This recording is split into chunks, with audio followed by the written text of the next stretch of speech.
Cam Savoravon, Here? Jean Marie Napolitano, Here. Ellen Pinnock, Here. Stephanie Smythe. Here. There's a quorum present, Mr. Chair. Thank you. Please stand for the Pledge of Allegiance. Pledge of Allegiance to the flag of the United States of America and to the republic for which it stands, one nation, under God, indivisible, with liberty and justice for all.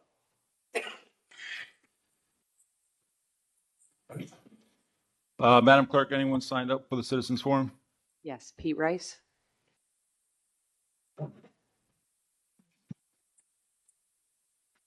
Evening. Mr. Rice. Here to report an embarrassment.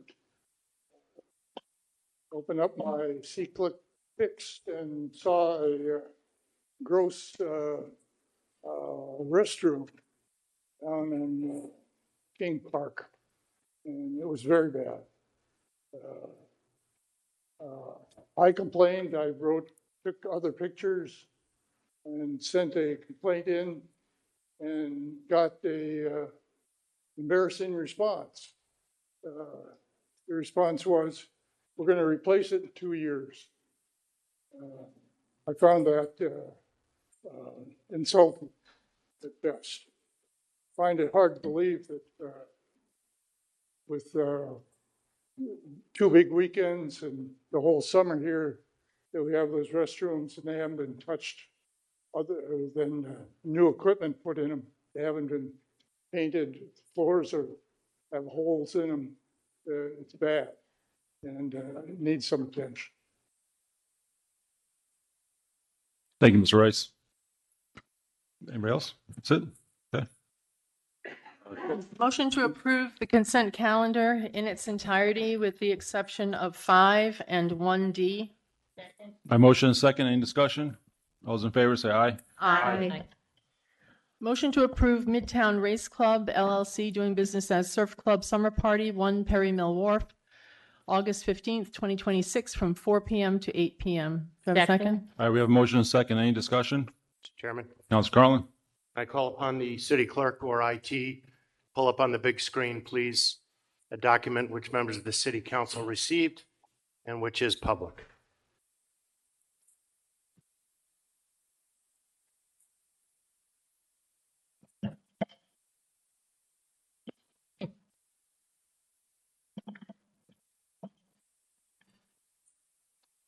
Can I ask our friend to scroll down just a wee bit? Stop right there for the time being. Not sure everyone can see this, but I'm sure my colleagues have seen this via a letter from Friends of the Waterfront. This is the site. It's okay. This is the site plan originally approved by CRMC, but prior with the de facto approval of the city via the Technical Review Committee and via an agreement with the Friends of the Waterfront. Scroll to the next page, please, my friend. Here is another document which is similar to the first. I apologize, not everybody can see this the way that I saw it earlier, but it is a public document and we can get it to you. Can you scroll to the pictures, my friend? Thank you. Now sorry about that. Now my comments. I am not prepared to vote for this permit or vote for this request until these impediments and the overall issue of access to the waterfront is addressed.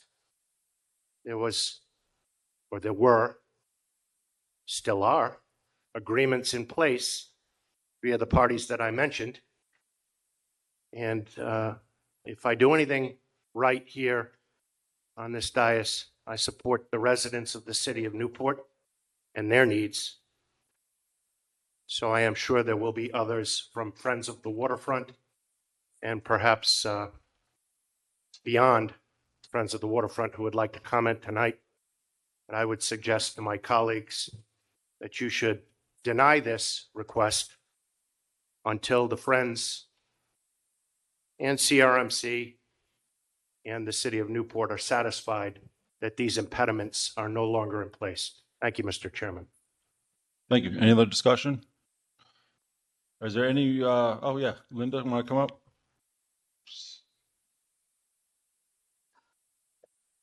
Linda Stevenson, Dixon Street, President of Friends of the Waterfront. I do have a question that I need PK or someone, a representative, to clarify. The application asks for the street to be closed. Is that accurate? Your application, second page, is a street closure being requested? Yes. That's probably a mistake now. Okay. Okay, I just wanted to clarify. Thank you. Excuse me, Linda, I apologize. Mr. Chairman, may I? Wrong. I think that's an appropriate question for the administration. Can the administration address, please, for the president of Friends of the Waterfront and for anybody here and anybody watching, what the actual application or what the actual permit request is asking for? Thank you.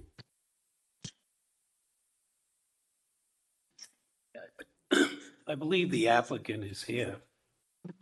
The applicant is the one who submitted this application and should be heard from in terms of that issue. I appreciate that very much, but with respect, Mr. Chairman and members of the council, we have an administration who advises the council and who answers questions to the council about what is on the agenda.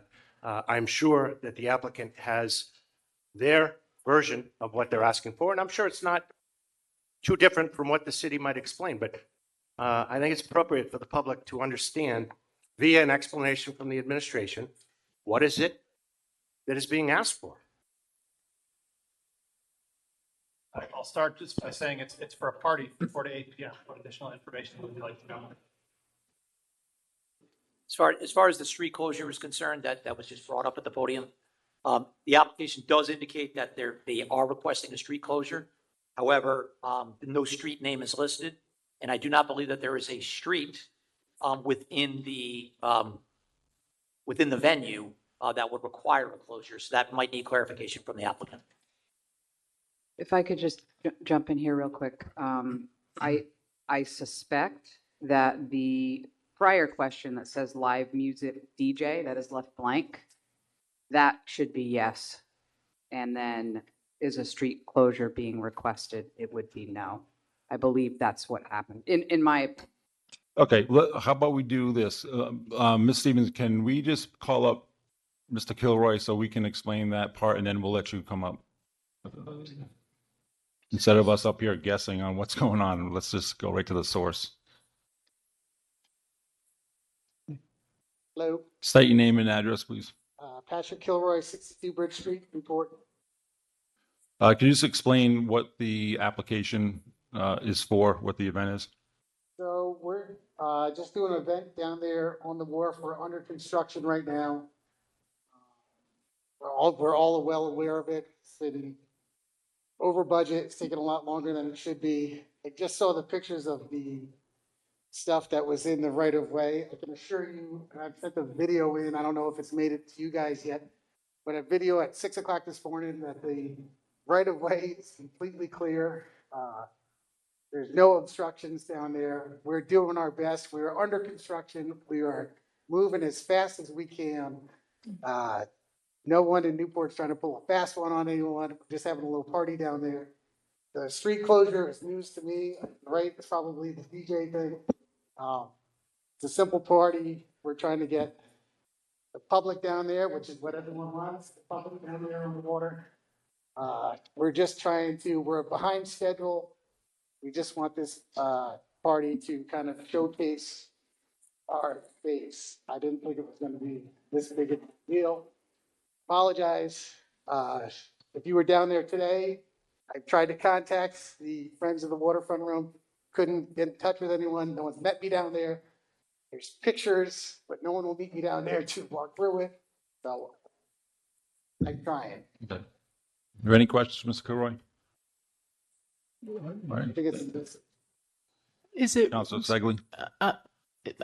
does the Friends of the Waterfront have your phone number and being able to contact you? And did they try to, Did they try to contact you? No one's contacted me. I heard about this through my office today around noontime that there was gonna be an objection. Again, we thought we'd be open by now, again, with the delays and everything, it's taking longer. Normally, we wouldn't even ask for this, but just the way it worked out. But again, I'm an open book. I'm from Newport. No one wants waterfront access more than me, especially for the public. We need the public down there to stay in business. We're not trying to pull a fast one on anyone. If we were to approve this with the the contingency that you would take someone from the Friends of the Waterfront through just to show them what you've done, is that possible? I'm an open book. They're down, can come down anytime. Thank you. Mr. Chairman, Council Carlin? thank you. Can we now hear from the Friends of the Waterfront who brought this to the council's attention with an objection specifically stating that Friends of the Waterfront requests that this special use permit or that this permit not be approved by the council until the Friends of the Waterfront have a meeting with the owners of the property, if not with CRMC and the city administration. That is what I understand through the letter that was transmitted. It's a public letter to all members of the council. Can the Friends of the Waterfront representative, please explain if I have read something wrong? Council Carlin, that's not your jurisdiction to be calling up people right now. That's my call. So I just want to make sure that anyone else on the council has any questions for Mr. Kilroy. Everyone's all set? Okay. Now we can continue on where we are before. Thank you, Mr. Kilroy. Ms. Stevenson, will you please come up? Okay. So I did not have any contact from anyone from Perry Mill since I sent Perry Mill an email on Monday, the same time I sent you the letter to the council.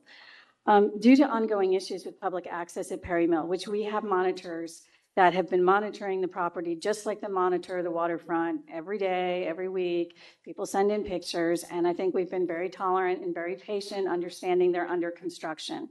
However, since last September, they have been holding events there. They had the boat show there. They've had many private events, even 4th of July, the boat parade and Christmas, all paying events. So to say that, the public's going down there, okay, the public's going down there, but they're paying, okay? That's a little different.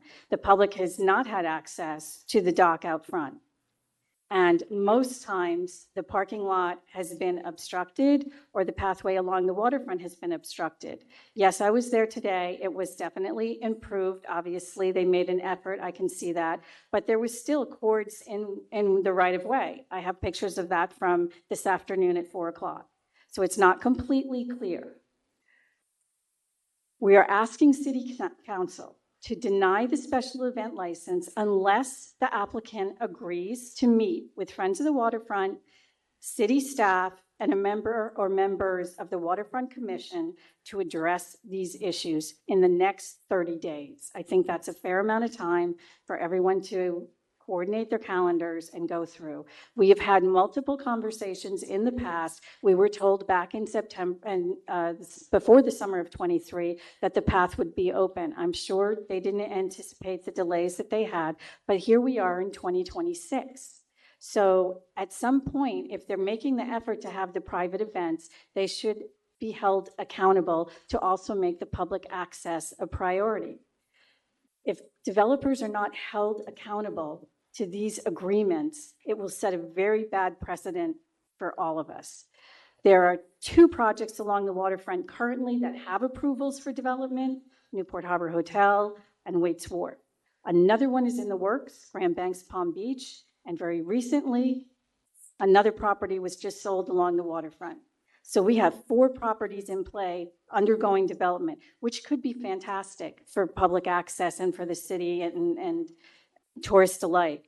But the city needs to ensure that the Harbor Walk that is stated in every city plan, the comprehensive land use plan, the harbor management plan, the tree and open space plan, all state the Harbor Walk as being a goal. And if it's not realized, if you don't start enforcing this, then those plans are not worth the paper they're written on. So we're requesting your support in this matter to just agree that there should be a meeting before the parties involved, before any special events are granted. Do you have any questions? Any questions? Mr. Councilor Chair? Smythe? I'm just wondering what the impact would be. The date for this is August 15th, correct? What the impact would be if this was pushed to the August 12th council meeting to be able to sort this out? Is that I something mean, that the is? impact is going to be on them, not Right. on me. That's why I asked. But no, we can't, because it's a matter of the city solicitor's office and the waterfront commission and planning and zoning, all the parties involved in these agreements, that we're all on the same page. Because there is no path Ms. right Stevenson. now through the parking lot. Sorry. That's what we're I asking. just want to have a conversation. Sorry, between two- I'm Yeah, no, that's fine. That's okay. Any other discussion on the council? Or any Yes, Mr. questions? Chairman. Councilor Carlin? Thank you. Mr. Chairman, I think what the Friends of the Waterfront are asking for is quite reasonable. And I think this will be a fine event held by the applicants. There is a process within the city of Newport for an administrative approval absent a council meeting before the event is to be held. Am I correct, Deputy Manager Carullo? That's correct. I would suggest that the parties meet, as both parties are apparently willing to do, and we will then get an administrative approval should your meeting be granted, which again, I believe the applicant is willing to do. Any other questions? One question, Ms. Stevenson. So in your letter to the council, did you state that we could allow, you were willing to us to allow the application contingent on a meeting? But you just mentioned that you Yes. asked us to deny the application. If they don't contingent on agree to the meeting. So if we approve the meeting, if we approve the application tonight on contingency that we meet however many councilors, administration, we're good with that? Yeah, with the parties that were listed on the. Yep. Yeah, yep. I think that's more than fair. Mr. Chair, Councilor Smythe? I just have a question on sort of logistics. Do we have to have a motion to include something in this that this is contingent upon a meeting happening to approve it? We do. Okay. I make a motion. Well, we haven't, we just discussed it, so Right. we haven't made the motion yet. So. Right. Okay.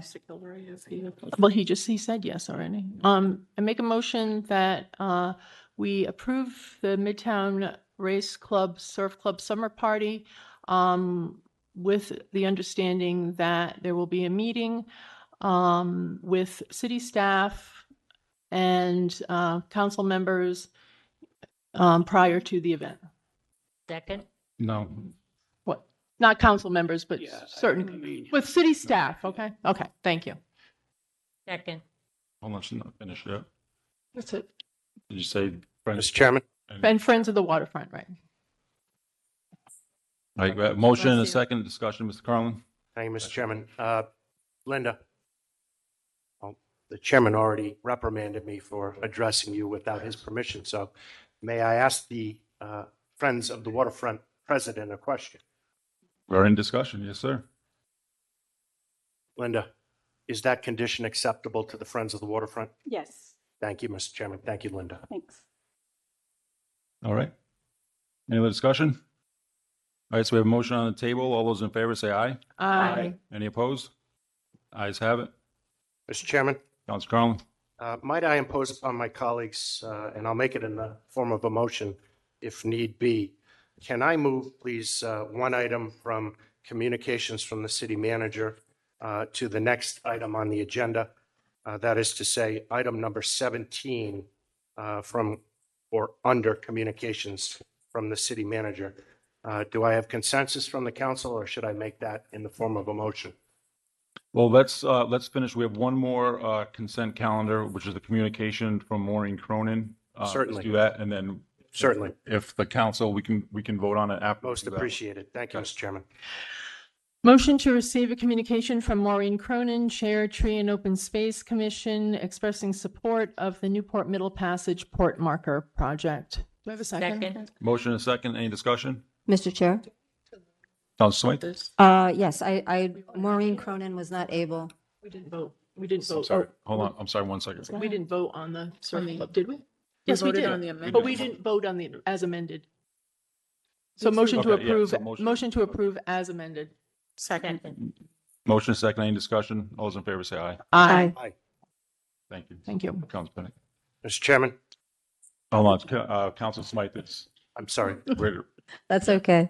The chair of the Tree and Open Space Commission, Maureen Cronin, was not able to be here tonight, but she, as the council liaison to the commission, she asked me to say a few words on this project since this project was ongoing when I was a commission member. And she just wanted to say that the Tree and Open Space is fully in support of this project. It has been a long time coming. A lot of work has gone into it, and they are looking forward to the creation of this Middle Passage project. So thank you for the Middle Passage for everything that you've done and for the work of the Tree and Open Space Commission. Mr. Chair, Council Segley. would, does the Newport Middle Passage Port Marker Group have to come to the council to approve a design? I know that the Tree and Open Space Group did, but they need to come before the city council. Will there be a presentation for the council as to all of the dimensions and, like a more detailed? Okay. We have a communication coming up from them in a little bit. Okay, thank you. All right, any further discussion? All right, all those in favor say aye. Aye. Mr. Chairman, Council Carlin. with the indulgence of the council, may I please move to the next item on the agenda under communications from the city manager, number 17, please. Not sure if you need a motion or by consensus we can do this. Yeah, just make the motion and move it up. Sure. I make said motion. Second. For a We second. got a motion and a second. Any discussion? All those in favor say aye. Aye. Action item 6659, the Director of Public Safety recommends that the City Council authorize the execution of a 3-year contract with Flock Group Incorporated in an amount not to exceed $375,000 to implement this multi-departmental program. Do I have a second? Second. All right, motion and a second. Any discussion? Mr. Chairman. Council Carlin. Thank you, Mr. Chairman. I have a constituent whose family has very generously offered to make a contribution toward the purchase of this well-needed item. This family has a history, colleagues and members of the public, of supporting items and all sorts of social, economic, and other issues, et cetera, that affect the city, not the least of which is help in purchasing the fireboat that Chief Donnelly is here, the fireboat that is used, probably overused, Chief, by the city of Newport and our department. This generous contribution is something, first of all, we should be very accepting of, proud of, thankful for. What I'd like to do is, first of all, get a small explanation from the administration and anybody from the public who would like to speak about this action item. But also, when the appropriate time comes, Mr. Chairman, I would like to make an amendment, not to the substance of this communication, but to what we as a city do going forward.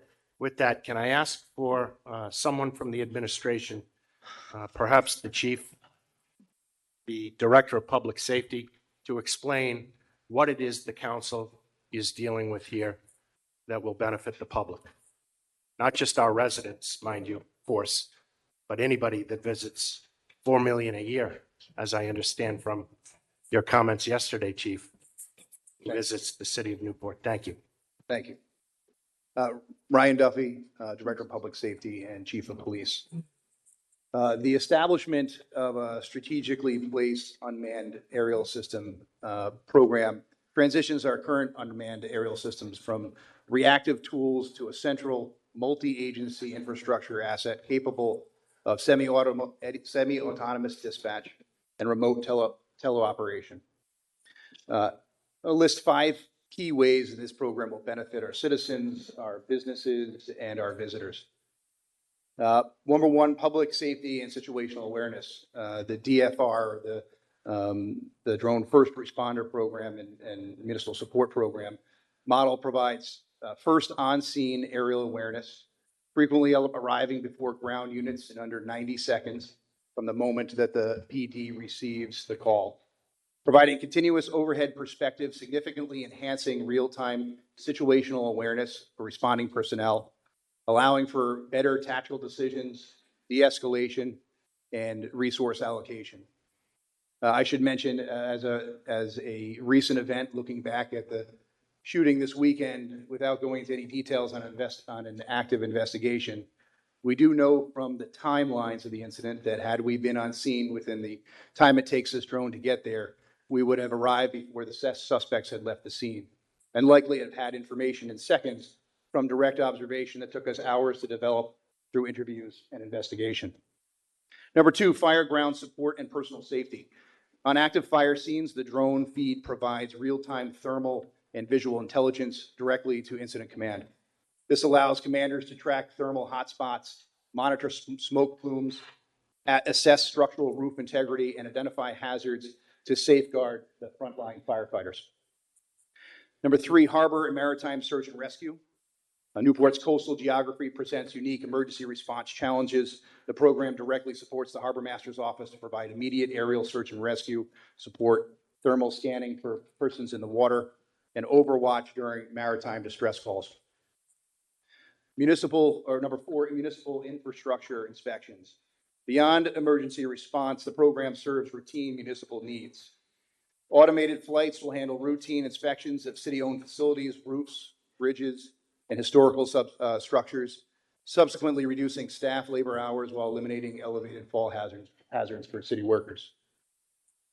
And 5, coastline baseline mapping and FEMA disaster recovery. Pre-programmed flight paths will regularly generate high-resolution photographic documentation of Newport shoreline and critical infrastructure. Establishing these pre-disaster baseline images is crucial for storm readiness, as it provides exact comparative evidence required for expeditious processing and approval of FEMA disaster funds following any severe weather events. And lastly, and if you'll permit me to mention our public-private funding partnership. To offset the fiscal impact of municipal taxpayers, the city has secured a committed financial contribution from a private donor specifically dedicated to assisting with the funding of this program. This partnership leverages private support to deliver state-of-the-art public safety technology while minimizing the net cost to the city's finances. And if it's okay with you, here to say a few words of support is our very generous donor and one of the city of Newport's finest citizens, Mr. Peter Kiernan, excuse me. Thank you, Chief. Thanks, Chief Duffy. Mr. Chairman, Councilor Carlin. welcome, Mr. Kiernan. Thank you. Thank you very much, and it's a privilege to be back. The last time I was here was over a fireboat. I know what you're thinking whenever Duffy and Kiernan and Donnelly get together. But we've been working on this for 6 or 8 months, and this is the right thing for Newport to do. It's good for the people of Newport, selfishly. It's good for my kids and grandkids. Anticipating questions about strings attached, there are none. You acknowledge the receipt of the designated gift, that's it. The same thing with the fireboat and the fireboat before and the mobile command unit. We've had this kind of partnership for decades. We do that because we love the city. Why? I'm a part-time resident, but I'm a full-time citizen. My wife and I believe in what the police and firefighters are doing. I think this is good for you. You know, Jean Marie and some others have been around long enough to recall this. I hope you'll accept the donation in the spirit which is intended, which is out of respect for all that you do. Thank you. Thank you. Thank you.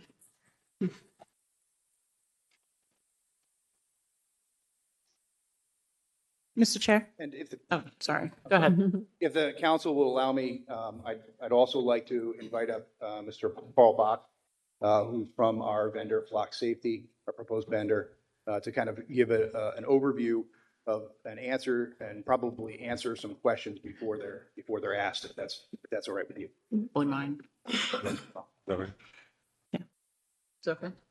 I'm just asking if it's okay with you if he talks. Oh, yeah, and- sure. Yeah. Great, thank you. Hello. We have a slide deck for the DFR.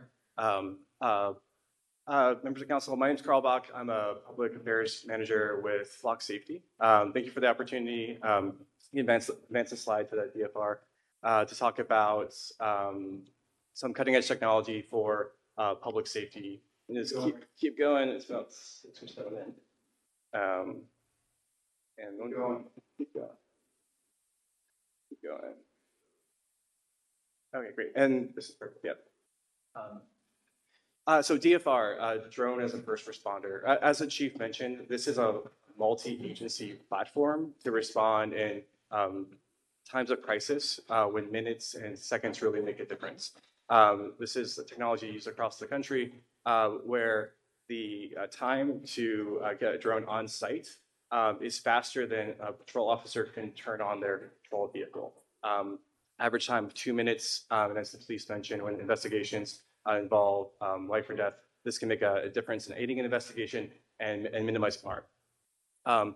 The system also helps clear calls for service without using a patrol vehicle to go in person. If the drone can observe the situation and determine that it was a false call or determine what resources are not required, it's also a time saver. Like I said, it reduces the response times, and also the drone as a first responder can locate subjects of interest and de-escalate. It doesn't require a high-speed chase in order to identify where a suspect vehicle has led, and it can be de-escalated and apprehended in a more secure way. Go ahead and advance the next slide. So some common questions about drones as first responders is when are they activated? They are not operating at all times. They are only deployed for a specific call for service. That could be a 911 call. That could be an emergency incident, as the chief mentioned. But they cannot be deployed until there's a specific call for service reason. The camera that's located on the drone does not record until it reaches the scene. It's flying blind to the ground, but once it reaches that scene, it does begin the recording. All instances of this device being deployed are tracked, including the cause for incident, the flight pattern, the duration. And this is fully displayed on a public transparency portal, so the public can be aware of the policy, the incidents of where the drone was activated, the calls for service, and the results. Advance to the next slide. This also is on the transparency portal, so the public can see exactly the flight pattern in which the drone traveled. So they know if they're curious about if a drone was deployed, then they'd be able to see exactly the path. These are 2 examples out of California. It's kind of hard to see for the folks in the back. This was yesterday. The call for service was a missing person welfare check. The duration was a 15-minute flight. The second one here was a fire medical aid flights for 11 minutes. Again, these are built into the public transparency portal, so the public is well aware of every instance of the deployment of this. Go ahead and advance the next slide. There's no audio to this, but we can go ahead and click the play. This is the same place in California. This is actually a real incident. Actually, it's 2 put together of the drone being deployed for a fire, and a vehicle fire. So you can see the drone is on scene, and it's able to respond minutes before other first responders to relay information that might be helpful responding to the incident, and observe the scene in case there was like a red truck that was leaving. If there's an investigation for the cause of the fire, that could be useful information for an arson investigation. The second piece there was a vehicle fire. So when 911 gets a dispatch for a fire, they might not know the exact incident or situational awareness. This adds to dispatch's ability to deploy resources that can help with community safety. There's another slide. Yeah. This one's a little hard to see, but this is an incident where there was a dispatch because a man threatened his girlfriend. The suspect fled on foot. The drone was able to respond and locate him for the police. It also was able to show that the suspect was armed, and that the suspect is actually attempting to bury the weapon in someone's yard. There's a dog here. The dog is fine. The dog does not seem bothered by this, but it is. But this is, this is a great example of how this technology can aid in the safety of responding officers, that they know this person was armed and that they have hidden a weapon and the weapon can be retrieved.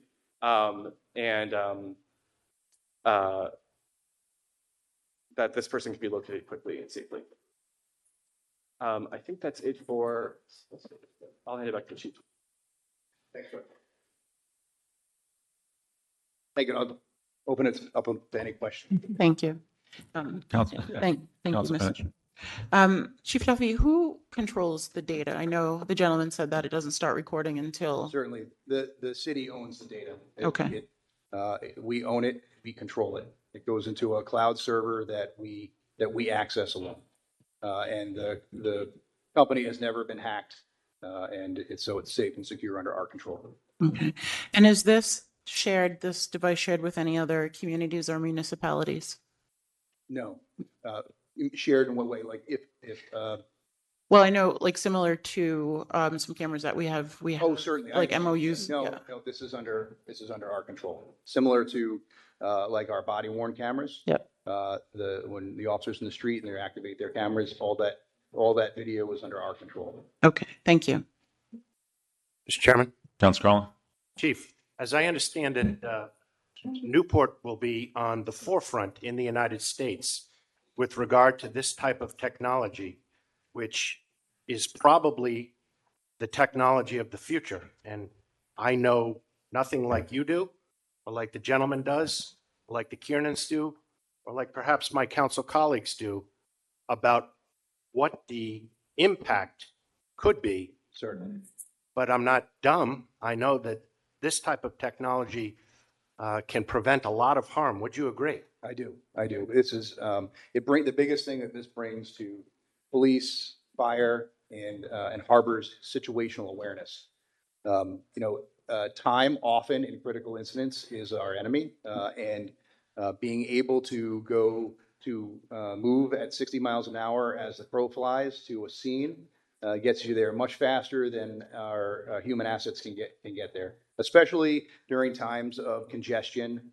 Where moving, going south from the police station in the city on a busy Saturday can be tough, which is why often our bicycle officers make it to scenes before the police cars do. And by using this asset, be able to get there even faster for situational awareness. Things like we have incidents in the harbor, which take even longer for assets to get to. This is similarly being able to get out to those areas and be able to locate people who are on, or are working on last breaths is important. So we know exactly where they are. I have a question. Last question, Chief. Thank you for that answer. Those who want to do harm to the United States of America or to the city of Newport or both, they might target or they might look to soft targets going forward, as opposed to what we have seen, as I am told and I agree with, in the very obvious terrorist attacks that the United States has suffered. Would you agree with that? I do. And this purchase will in fact help us a great deal with not eliminating, but dissuading those who want to do harm to the city of Newport, once they understand that we have this technology, from doing so. You agree, Chief? Certainly. To go back and say, I can harp on this one particular point, which is situational awareness. Situational awareness and communication are the key to emergency response. And if we have an incident that unfolds, or in preventing an incident that unfolds due to reports of suspicious activity, being able to bring that situational awareness to our first responders and being able to communicate to the field units, those who are responding and not there yet, is a game changer. And so that's why we're, under the umbrella of public safety, are very much in favor of getting a hold of this technology on behalf of the citizens and the visitors of Newport. Thank you, Chief. Mr. Chairman, let me repeat that I think this is a wonderful, wonderful purchase that the city can make. I do not think an amendment is needed based on the language, based on testimony we've heard. Mr. and Mrs. Kiernan, your city is in debt and owes you once again a great thank you. Chief? Mr. Chair, I think that some of the attention that this has gotten is just by way of the company's name. Certainly. And so I would like you to differentiate between what people fear about flock cameras and what this is. This is they're not the same. It's just that the company is called Flock, which Certainly. is It's a different mission. The reason why we chose to go with Flock is, one, the technology in our assessment is unparalleled, and two, that we do have LPR cameras from Flock, and that there is some synergy of work in terms of the software that helps us work with a little bit more efficiency. And so those were the particular reasons. And you're right. It's, I understand, and often it's from information that is misleading, and from people that don't know the intricacies of how the LPR system works versus, which brings some uneasiness. In this particular situation, it's a different mission, and this is not a flying license plate reader. It is to bring the situational awareness, the extra safety, the ability to communicate with our ground troops with the right information. That's what's bringing this. That's what's driving this. and this would help in the harbor as well. Oh yes, absolutely, absolutely. Thank you, Mr. Chair. Council Smythe. Thank you, Chief. I think this is a great idea, and thank you for all your help getting this to the city. Will there be information on the city's transparency portal that, in case any residents have concerns about what this does and their privacy, that they'll be able to? Absolutely, which is another Great. reason why we were going with this vendor, is because they have already, with the other part of their business in terms of the LPR, they have they've come up with ways of being transparent. And so we are going to launch the transparency portal in terms of the UAS, which will show, as we had mentioned, flight paths, show the types of calls that it goes on, when it went out on a call. So if you had a question about, you saw something buzz overhead at a certain time, you can take a look and say, oh, that was the police department on a way to a fire, on a way to a harbor call, as opposed to, and now you know what it was that we are doing. There are also a number of restrictions in terms of Fourth Amendment, and that we are aware of them, and what is legal, and what is not legal, and that is something that we are going to take into consideration in every mission. Great, thank you. Council Palatano. Yeah, Chief, is there a potential for the use of this drone or the responder in other communities? You talk about 50 miles.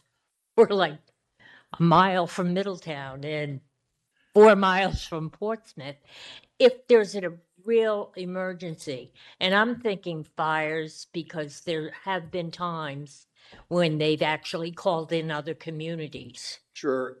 Unfortunately, no. Okay. There is a limit to the area of operations for this technology, signal technology, that centers around the docking station.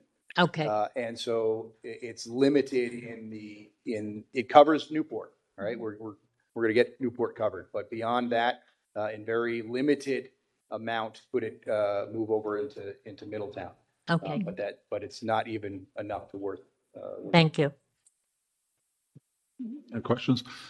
Just a couple questions from you, Chief. Who is responsible for making the call when this drone goes out, and to what particular types of calls? Certainly, right now, we're trying not to recreate the wheel, right? We are looking at other agencies and what they use for thresholds and where they see the benefits.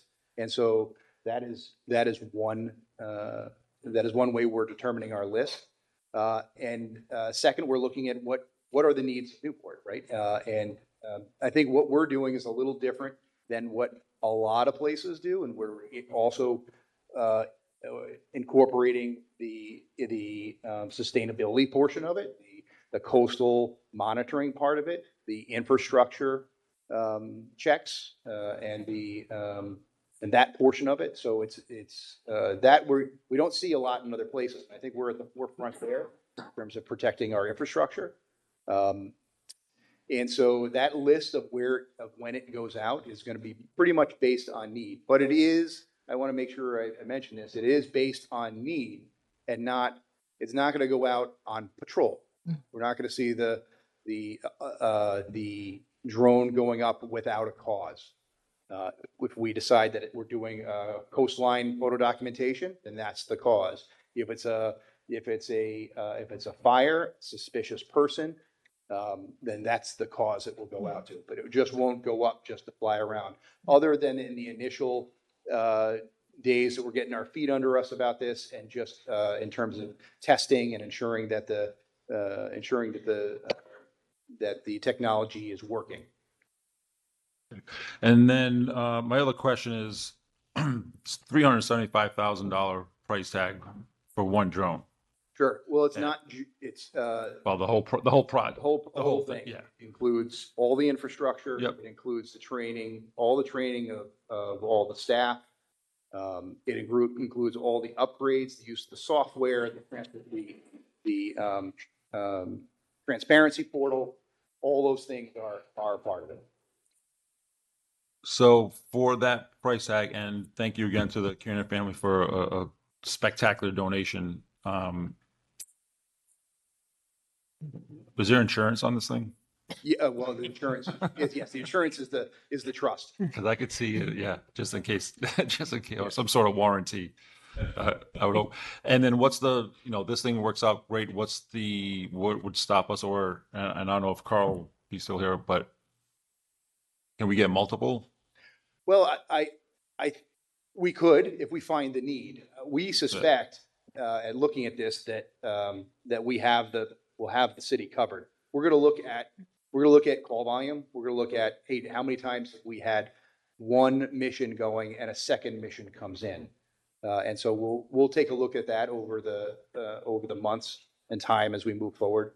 And if it determines that's something that's prudent, then we'll come back to you and discuss that. But as I stand here today, I think we're going to be covered with this single drone. Fantastic. Mr. Chairman. Thank you, Councilor Carlin. A quick reminder, as you know, my colleagues know, but for the public's information, this was included in the fiscal 2027 city budget. We, in fact, budgeted the entire amount for the purchase of this drone. So this is not something which is a new expenditure. It has been accounted for. And I would also like to remind my friend, the mayor, that sure, many of these, if the chief decides that they are needed, so be it. But there's only one Kiernan family. Correct. Caution. But he has children, though. Well, I asked that question, and not to sound funny, but I don't want to see both the fire chief and police chief getting in a fight over who gets the drone first. But seriously, to that point, if there's two things going on at once, do we have? We'll have to triage. Well, yeah, as we triage stand depending on what happens. today, without the drone, we are a good public safety service, right? This is going to enhance things, right? Make us that much better. And I say good. I should have said excellent. Probably should have said the best. That's what it actually is. but we are, but we will triage. If there are two missions that are needed, with the only one drone, we'll triage and decide what is more life safety oriented, and that's the mission we're going to take. And we just hope we don't get in that situation. It'll be even better. Certainly, yeah. All right. Any other comments, questions? All right. So all those in favor say aye. Aye. Any opposed? Ayes have it. Thank you. Thank you very much. Okay, next, moving on to licenses and permits. Motion to approve a sidewalk cafe license renewal. The Nitro Bar Incorporated doing business as the Nitro Bar, 2 Pond Avenue. Do I have a second? Second. We have a motion and a second. And just before we get into discussion, I just want to just remind council that we are discussing a sidewalk cafe license renewal permit. All right. Do we have the owners of Mr. Chairman, Nitro with us tonight? Mr. Chairman, can the council have an opportunity to opine first, please? Sure. Thank you. Councilor Carlin? Might I once again call upon our friends in IT to pull up a communication, which is a public communication, received from the council. These are pictures that I, in fact, well, they were given to me. So motion to accept these pictures into the public record, please. I look for a second. Second. All right, motion and second for discussion. I'll make a motion. Can we only take pictures that have to do with a sidewalk cafe license for 2 Pond Avenue? Well, I'm afraid, Mr. Chairman, with respect to that, well, first of all, if you're making a motion, I will yield until you get a second, and then I will discuss your motion. Did you make a motion? I make a motion, yeah. Second. You got a motion and a second. Any discussion? Mr. Chairman? Councilor Carlin? The owner of the establishment seeking a sidewalk permit from us this evening is the owner of other establishments as well, one within the city of Newport. I think it entirely appropriate to bring into the context of this discussion what the applicant has done elsewhere regarding its operation. Correct, but like I said, we are only discussing a sidewalk cafe license, which the city council gives. Zoning handles lines and things of that. There's no permit, no application for a line license. So I just don't want any confusion as to what we are discussing here tonight. Well, And then second, and then my second point is, again, like this picture, for instance, is nothing to do with sidewalk cafe license renewal at 2 Pond Avenue. So I don't want to have anything that's going to be put into dissuade or persuade anyone's. Mr. Chairman, as I said, you are my friend. As I said earlier, you're my friend, but I must respectfully disagree. The context of the discussion this evening regarding what they are asking at the location, the corner of Marcus Wheatland and Pond, should certainly, if members of the council would like to discuss it, include questions about what happens outside their other location. If you disagree, that's fine. Yeah, well, I made the motion to make sure we're only showing, we're accepting these photographs of the sidewalk cafe license permit. So there is a motion and a second. Any other discussion? Yes, Mr. Chairman. The motion in the second originally was a motion that I made to have the council accept the pictures. And there was a second, as I said. So I believe we should vote on that motion prior to any amended motion that you might offer. Well, the amended motion is to your motion, so. I would ask the legal counsel for advice on what should be voted on first. The first motion made and seconded should be addressed first. Thank you. All right, so there's a motion to accept the pictures in for discussion. All those in favor say aye. Aye. Any opposed? Nay. I'm sorry, Mr. Chair, can I get a show of hands, please? Yep, show of hands for the pictures being put in. 3. All those opposed? Three. Might I ask our Motion friends from died. IT to forward to the last motion two died. pictures, please? That. So we're Surely, not, Mr. we're not Chairman, you accepting, cannot well, we're not oppose. accepting. We're not Surely, accepting Mr. Chairman, pictures. you cannot oppose We can the take picture, which Counselor Carlin. is a visual of the Counselor Pond Carlin. Street, West Broadway Counselor Carlin. location. Counselor Carlin, we just decided we're not accepting the photographs. Mr. Chairman, point of order. I asked for my colleagues to accept into the record the first four pictures that I provided.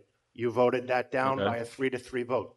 There are two additional pictures which address very specifically the Nitro Bar location on the corner of Pond and West Broadway, or Marcus Wheatland Boulevard, if you will. If you don't wish to have those pictures entered into the record, fine. It's a disgrace, but so be it. Okay. Well, again, these has nothing to do with the sidewalk cafe permit that we are discussing. Mr. Chairman, how can that not have to do with the Counselor Carlin, sidewalk cafe Counselor when Carlin. that is the location where we're still on the discussion, are we not? Where that is the location that the applicants are asking for the sidewalk cafe to be located. No, it's not actually. Your argument is absurd. It's not. So, Counselor Carlin, that's enough. Okay, Chairman, can hold we on. have order? Point of order, please. So you're making a motion to add these more pictures in? The last two pictures, yes. All right. Do we have a second? Second? Motion and a second. Any discussion? Mr. Chair, Counsel Pinnick? thank you. Is it possible to have the Nitro Bar representatives up because they're saying that this is not the side where the, Yeah. I would agree. It's a application for the renewal. So the applicant should be going Absolutely. first on this Mhm. before the council starts its debate. That's what. yeah. Certainly can ask. So we have the owners. Well, please I come up. think we're going to have to disagree on that. Counsel Carlin, please come up. I will. And I did.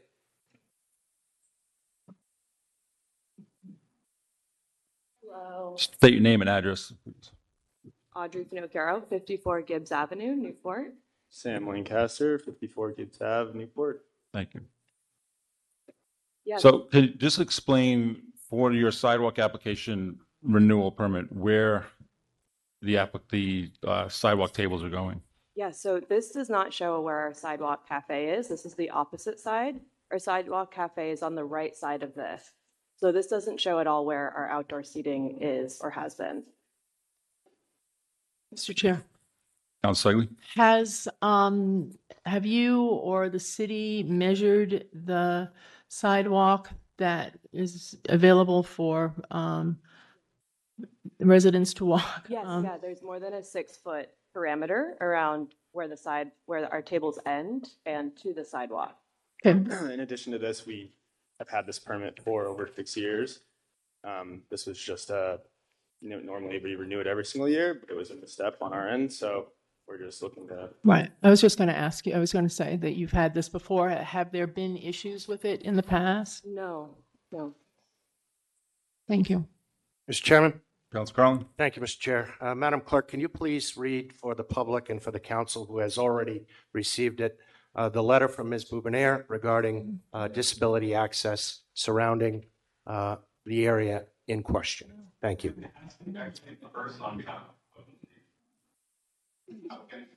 Mr. Chairman, I have a Yes, come question up. for the clerk. I asked if she could read it. I believe I have the floor. And So I would like that letter read first. Yeah, well, you can wait until he's finished because. I appeal the ruling of the chair. Oh, that's fine. Mr. Chairman, I appeal the ruling of the chair. All right. All those in favor of allowing this gentleman to come up and speak, say aye. Aye. Any opposed? Opposed. Ayes have it. Good evening. My name is AJ Pisano, and I live on Warner Street, 2 blocks from Nitro Bar. When I bought my home, Nitro Bar was the reason I was excited to join this neighborhood. Sam and Audrey didn't just open a coffee shop. They created a gathering place, they invested in the community, made Broadway more vibrant, and built an atmosphere that makes people want to spend time here. I want to be clear about one thing first, because I think at the heart of this issue is the outdoor seating permit has nothing to do with the line that sometimes forms outside of Nitro Bar. The line forms on the Broadway side of the building. The outdoor seating is on the Pond Avenue side. These are two separate issues, and revoking the permit would not move that line by a single foot. Sam and Audrey have taken measurable steps to improve customer flow, reduce improper parking, and minimize inconveniences for the neighbors. They have been responsive and proactive every step. On the Pond Avenue side, the physical constraints are simply what they are. The sidewalk width and proximity of the neighboring house leave very few options for anyone suggesting the line be moved to the Pond Avenue side instead. I would ask them to stand there and walk us through how that would actually work. I don't believe there's a practical alternative. Frankly, I find it disappointing we're having this conversation at all. Nitro Bar has brought life, energy, and customers to Broadway. It has helped neighboring businesses, made the area more desirable, and I have no doubt it has put a positive effect on property values.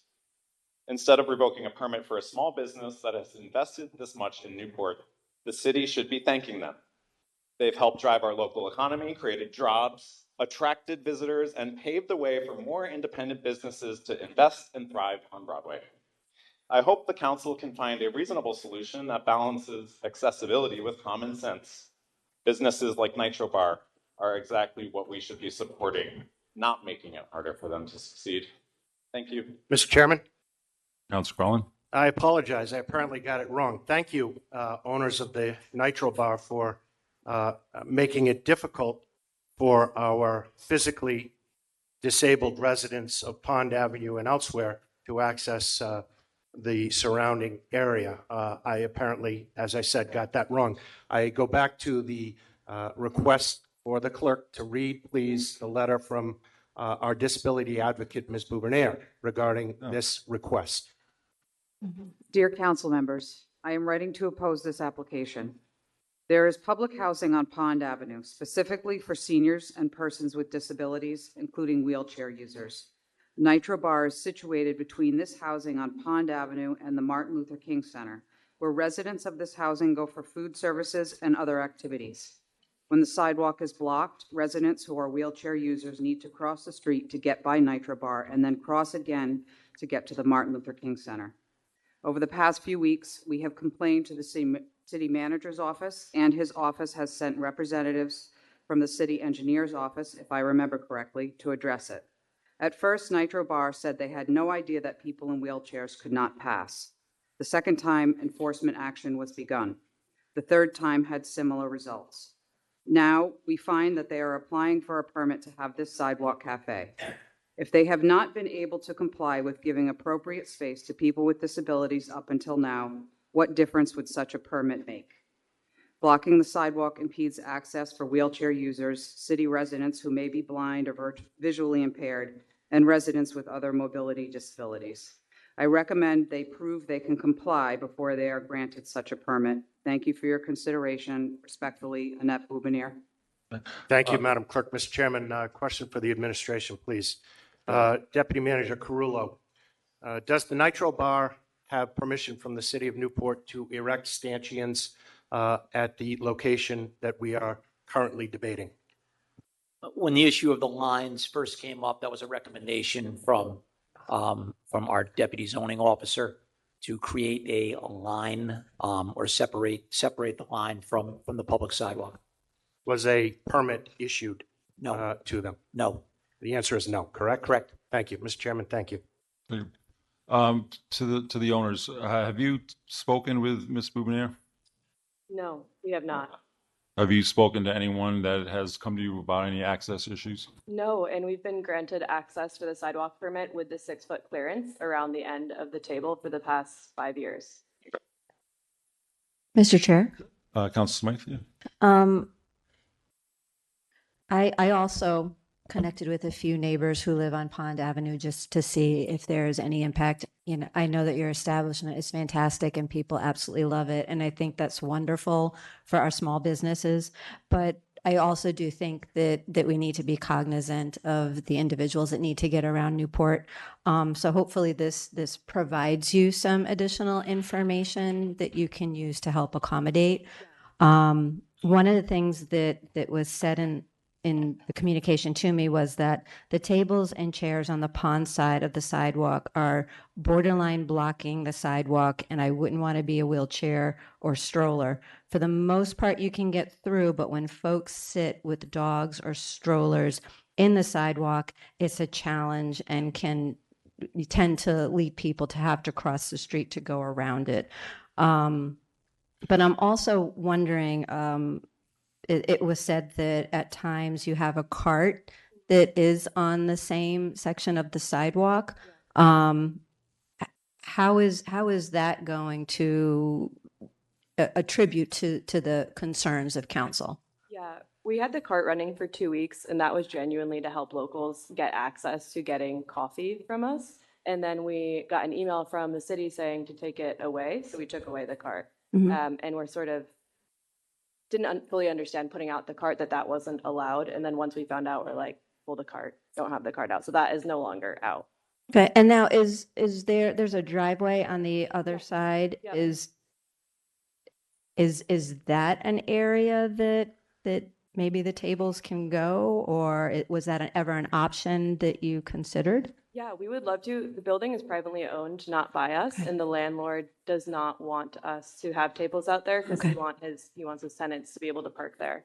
Okay, thank you. Mr. Chair, Council Segley.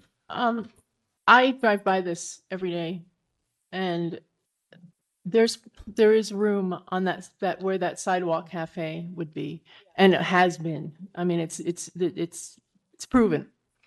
The other issues, which I don't want to get into, but we're having the city work on it, and I think we can come out with a solution. And I think we just need to move forward with this vote. So, thank you. Mr. Chairman? We want to work with the city. We want to be in compliance. So Yeah, anything that we can do to sort of help be more wheelchair accessible, we would love to. And that is a big part of our community. And we do not want to deter anyone from feeling like they can come into the Nitro Bar. and if that means removing those stanchions and putting down tape. We'll go and do that tonight. And Mr. Chair, I just want to make one comment. These lines are not filled with tourists. These lines are filled with residents. Yeah. And these tables are used by residents. So I just want to make that clear that these are people who live here. Yeah, no, absolutely. Newport is a tourist city, but we have so many locals that join us at our shops that we're super grateful for. Mm-hmm. The local support in the community. Thank you. Mr. Chairman? Councilman Napolitano. Yes. I applaud you on your success. Thank you. However, Yeah. how would this particular setup help to ease the flow of traffic there? I can tell you every single Sunday as I go by, sometimes I can't even get through because people are walking across the street. Yep. They don't.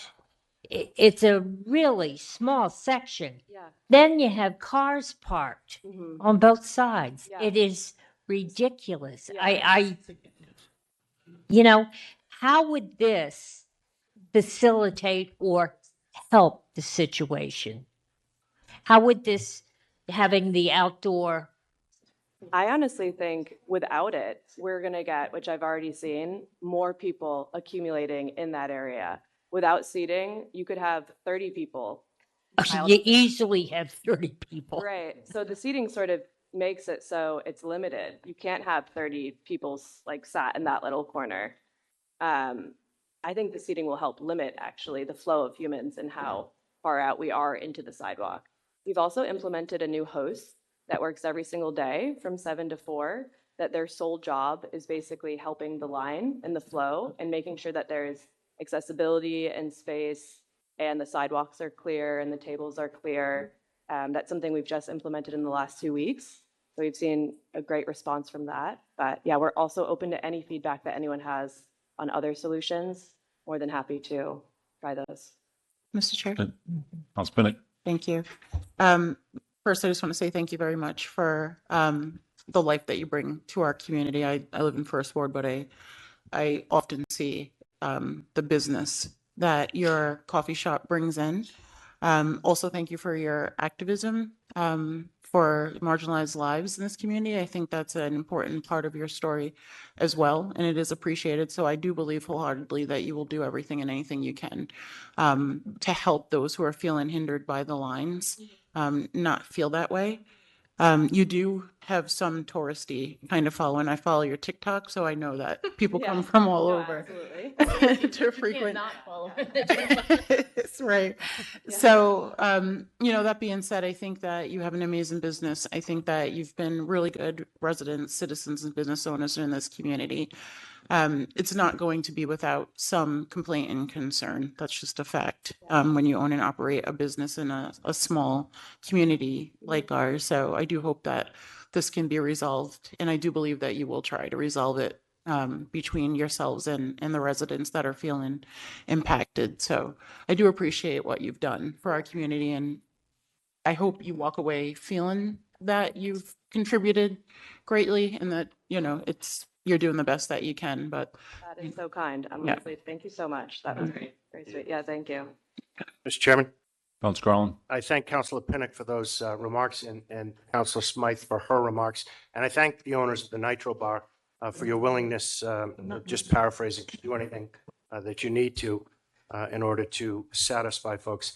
I would certainly not be in opposition to granting this permit, provided that you meet with our disability advocate, the residents of the Newport Housing Authority Pond Avenue location, and frankly, folks that, including those who use the area to access ultimately the Martin Luther King Center for daily needs, including nutrition.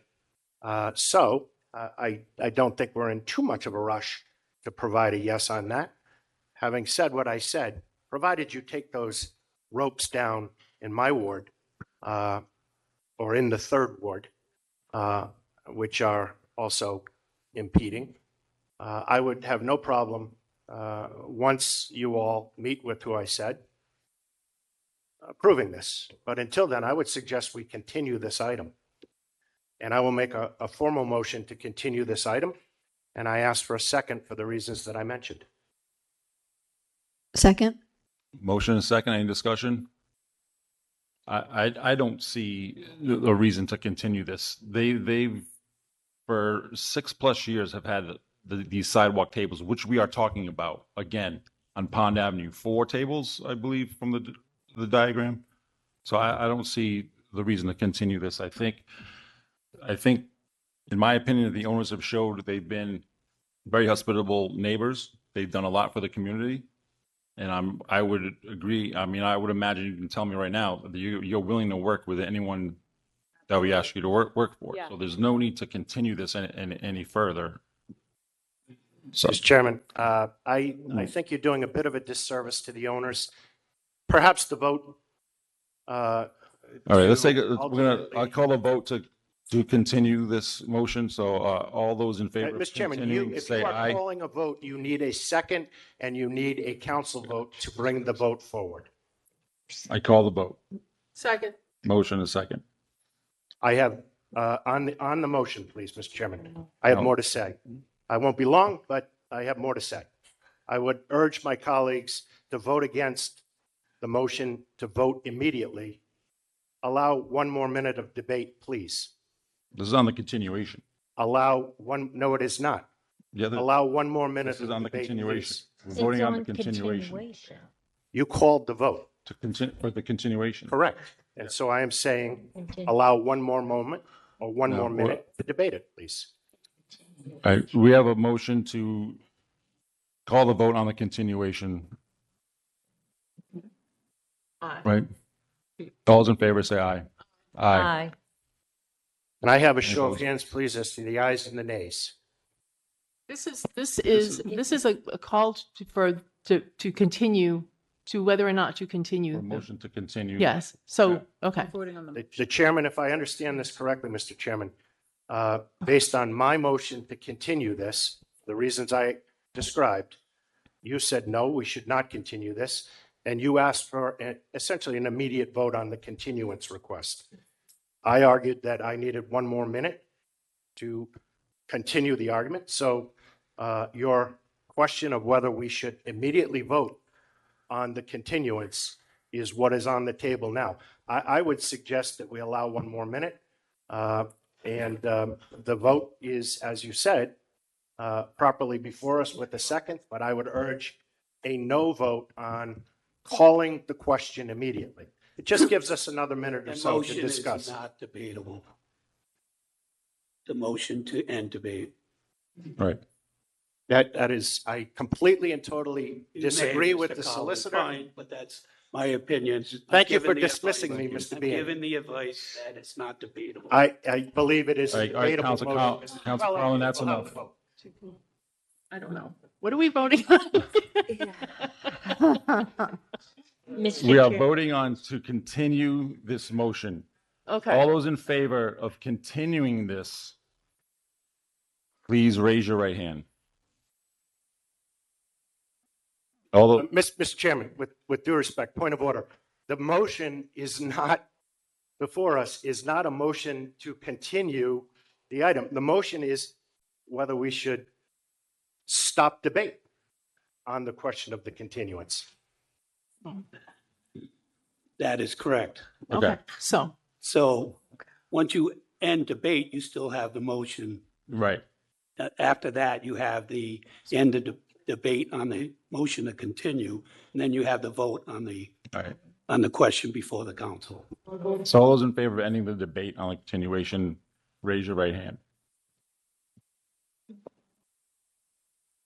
Right. No. So now we have the continuation.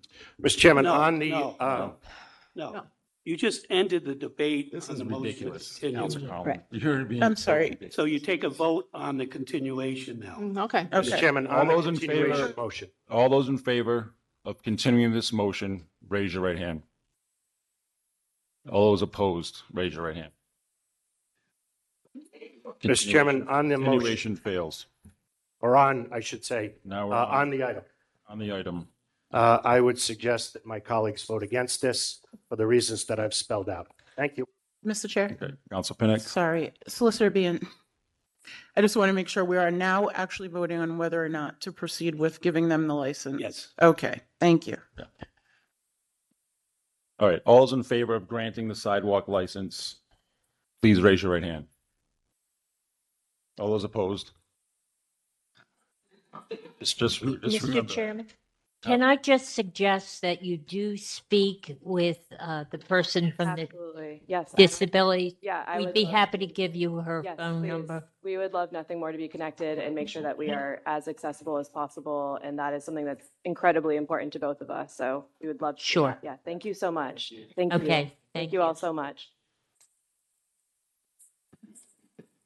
All right, next up is appointments of boards and commissions.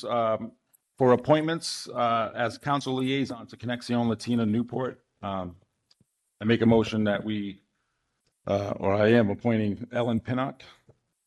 May I have a second? We got a motion and a second. All those in favor say aye. Aye. Any opposed? All right. We are putting together an ad hoc resiliency and sustainability fund steering committee. This is a 9-month term expiring April 22nd, 2027. There are 7 members or 7 individuals that are going to be appointed to this steering committee. First is Tyler Bernardin. Second is Mary Ellen Atkins. Third is Caroline Richards. Fourth is Thomas Gibson Jr. Fifth is Allie Oakley. Sixth is Thomas Tobin. And seventh is Casey Tremper. Second. I got a motion and a second. Any discussion? All those in favor say aye. Aye. For reappointments to the Juvenile Hearing Board, Tracy Shea, 3-year term expiring 11/17/2028. Second? Motion and second. Any discussion? All those in favor say aye. Aye. All right, next is communications. Next, under communications, a motion to, this is a memorandum. So are we making a motion to approve or just receive this memorandum? But it's coming with an accompanying resolution, so. Second. Well, what are we doing? Resolution. Okay, so memorandum from the city solicitor concerning Abraham Toro and Judah Toro funds with accompanying resolutions.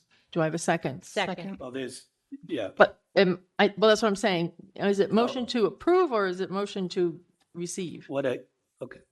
If it makes it easier, you can receive the memorandum and then address each resolution separately. Okay, okay, so motion to receive. Second. We have a motion and a second. All those in favor say aye. Aye. Now the first No. resolution, do you want me to read the Okay, resolve? yes, you want me to read the And resolves? Yes. If you would like. Okay. Resolved that the city council apply to the general treasurer to draw the sum of 4.5% of the value of the Abraham Toro Fund valued on March 31st, 2024 for the 2025 year, and 4.5% of the funds of the Abraham Toro Fund valued on March 31st, 2025 for the 2026 year. Should I continue? You know, And- well, you don't have to, I can address Okay. the resolution now. Okay, okay. But I am going to ask the council in the second resolve for the resolution for the Abraham Toro Fund. In that second resolve, on the third line after the word needed repairs, Mhm. we're asking the inclusion of the language or other purposes lawful under section 35-9-1. Under 35, say that again, under which section? So after the words for needed repairs, and then insert the words or other purposes lawful under section 35-9-1. Okay, thank you. So do you want me to make that motion? Please. Okay. Resolve that any money actually drawn on such fund and actually paid by the general treasurer for the above years may be paid over to the Shahira Israel to be used for the needed repairs or other purposes lawful under section 35-9-1 to the Toro Synagogue with the expectation that a detailed report of all expenditures be provided to the city council. Second. All right, motion and a second. Any discussion? All those in favor say aye. Aye. So on the resolution, I'll give a little background on this resolution. I believe the council, just for the benefit of the council and the public. So this fund actually dates back to a bequest, which is, believe it or not, was made back near 1823. And then this fund has been bodied in section 3519-1 of the general laws of Rhode Island. And the actual monies now are being held by the general treasurer.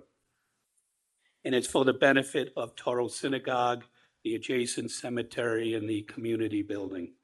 So what the legislation does, it puts a duty on the city council to cause repairs to be made that the council believes are necessary and proper. And that formula we had, the statute allows up to 4.5% of the value of the fund in any given year to be distributed. So why is it before the council now and not in previous years? Well, before 1995, it probably was. But in 1995, there was certain legislation, well, it's still in the act, but as you're aware, there's been litigation between the New York congregation and also the local congregation. And through this litigation, the New York congregation has been found to be the owner and entitled to possession of the synagogue. And prior to, from 1995 on, previously, the local congregation had the ability to go to the general treasurer directly to get the money. Now, based on a recent ruling of the Superior Court, the judge found that the only entity that can draw on these funds and expend them are the city council of the city of Newport. So you guys are basically a trustee, and the money there is in trust. So with that said, you're not going to be, the council isn't going to be out there inspecting the property and making sure the repairs are done and directly involved in the payment. So what this allows is the payment to Congregation Sheriff Israel to receive the money and make those repairs and pay for it, and they'll account to the council for those repairs. So that's the whole gist of this resolution, and you can expect to see a resolution like this in the coming years also. So they can get the money. I think there's somewhat of $3 to $4 million in this trust fund. So the money would allow these repairs and updates and payment of fees that are allowed under the statute.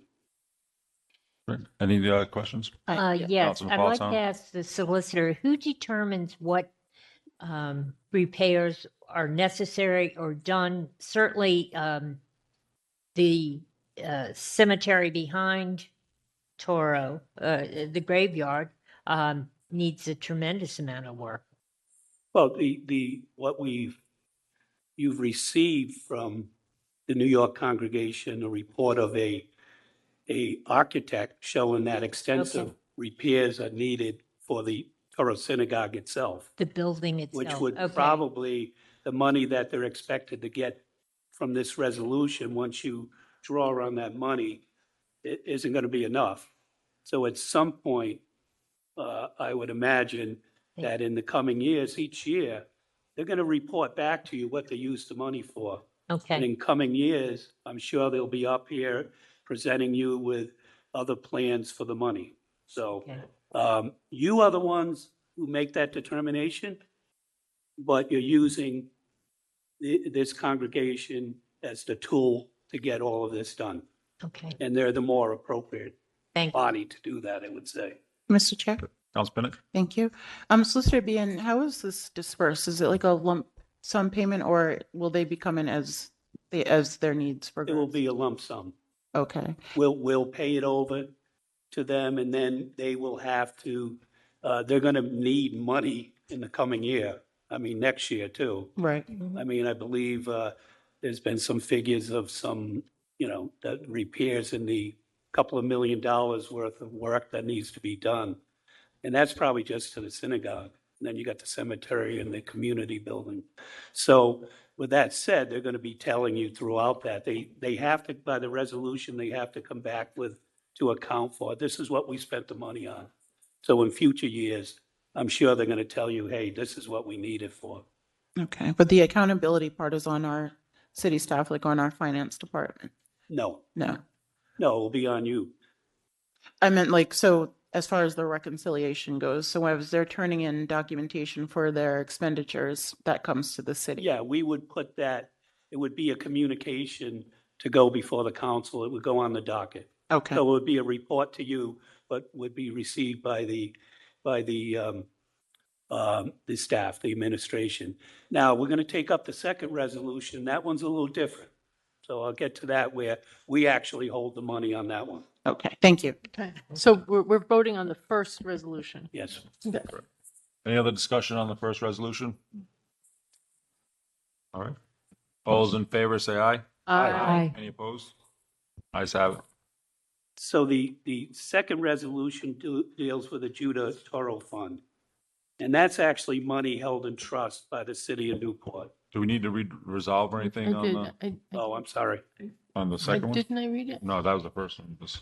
But, okay, I'll read it again. Motion to approve the following resolve, that any money actually drawn on such fund and actually paid by the general treasurer for the above years may be paid over to the Shahir Israel to be used only for the needed repairs or the purposes lawful under section 35-9-1. Am I right? No, that's That's the you have to go to the That's the second first. resolution. second resolution. Ow, I'm sorry. Okay, yep, you're right. Okay, got it. That the city council authorizes a draw of the amount of 4% of the value of the Judah Torah Fund based on an average value over a 3-year period as determined by the Finance Department for fiscal year 2027, and resolve that said funds may be paid over to Shahir Israel to be used only for the purposes set forth in the trust established in 35-9-2 as set forth above, with the expectation that a detailed report of all expenditures be provided to the city council by Shahir Israel, and resolve that the mayor is authorized to sign any and all documents required in order to effectuate such draws and distributions. Second. Motion and second. So this deals with what's known as the Judah Toro Fund. And it's a bequest of money. This was made to the city of Newport. We hold it in trust, and it provides money for a minister to officiate at the synagogue and to keep in repair and embellishment the cemetery. So the money, there's a lot less in this trust. So the amount of money that would be dispersed based on the recommendation from the finance department is going to be a lot less than compared to the Abraham Thorough Fund. But we're using a standard that we use for all of our trust distributions. So whenever we have any discretion, finance has a set standard, and that's contained in that resolve for that resolution. All right, any discussion? Yes, Mr. Chairman, Councilor thank you. Does the Judah Toro Resolution and the Abraham Toro Resolution contain the same language with respect to, toward the end of the resolution, and for any other lawful purposes under the statute? In other words, there's a difference in the two resolutions. Right. Is there a reason? Yeah. In which one? It appears as though the Judah Toro Resolution is the one that contains the language and for any other lawful purposes under the statute, whereas the Abraham Toro Resolution does not include that language. And I'm curious as to why. Well, they're two separate sections, and it's just a draftsmanship. In other words, it's still referring to the general laws that establish the Judah Toro Fund. Did the now overseers of the synagogue or their attorneys request that we have both resolutions mirror each other language-wise? In particular, did they reach out to the city and ask that, and for any other lawful purposes under the statute, be included in both the Judah and Abraham resolutions? The request was made for Abraham for that amendment that I made. So the language is in fact inclusive. I'm sorry, Mr. Garland? So it is in fact included, or something extraordinarily close to, and for any other lawful purposes under the statute. Yes. It will do the same thing effectively. Yes. Thank you. I think the Abraham Toro Fund was more, it had specific purposes set forth.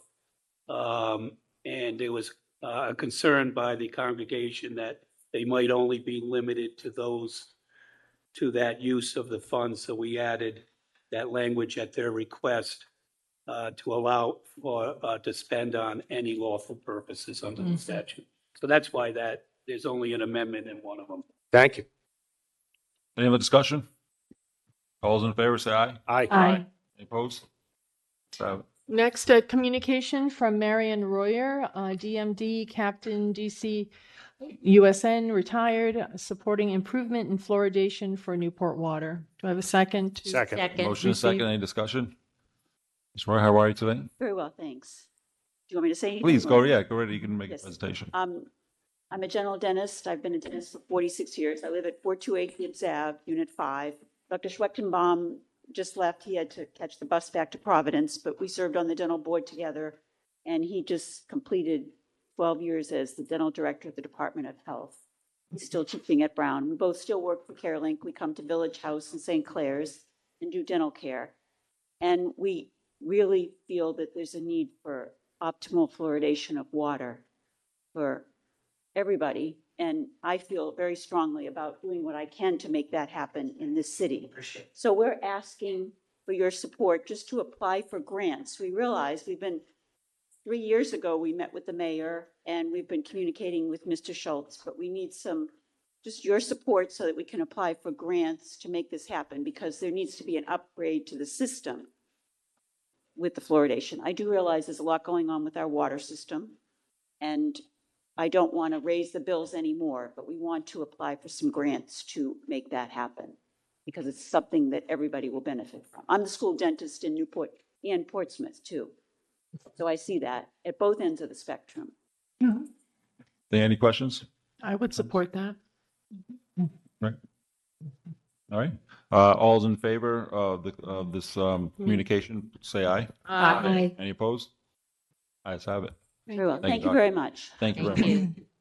Next, motion to receive a communication from Stephen White concerning request for review of the Newport Middle Passage Port Marker Project. Second.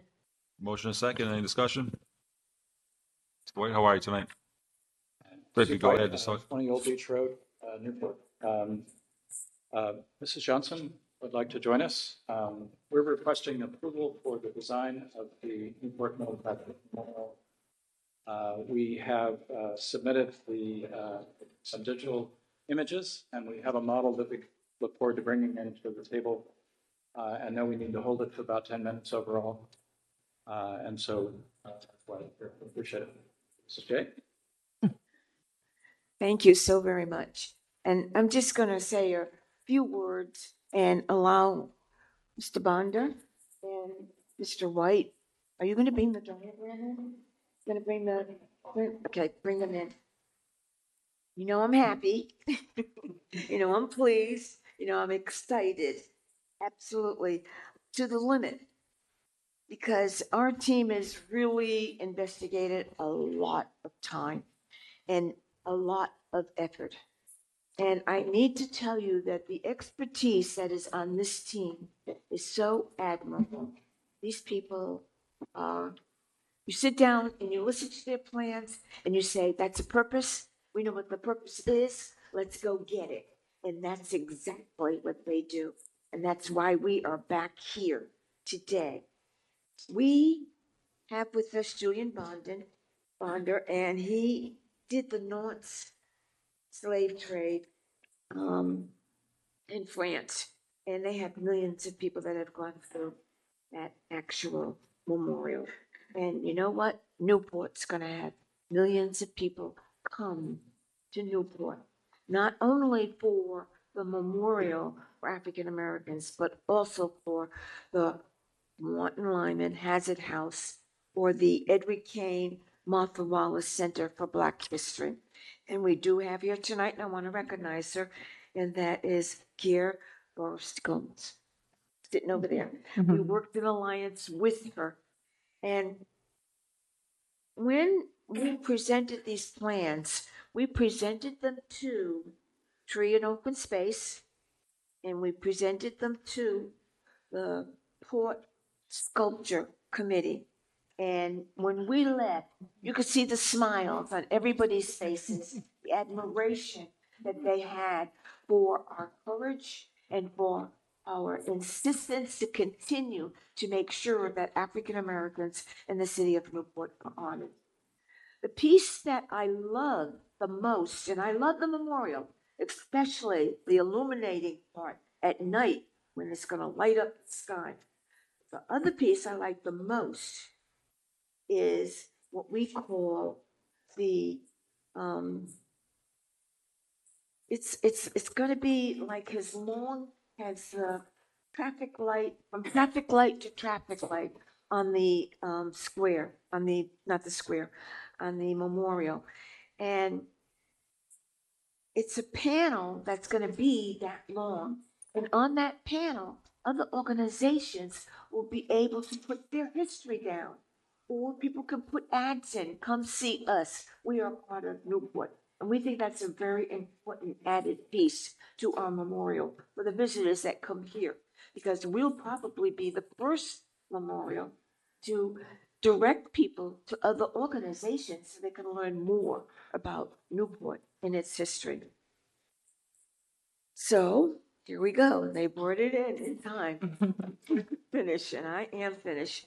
But I am now telling you that our top priority, and it will happen, is our support campaign, our capital campaign. We're going full force by September. So be ready to get an invitation. Thank you.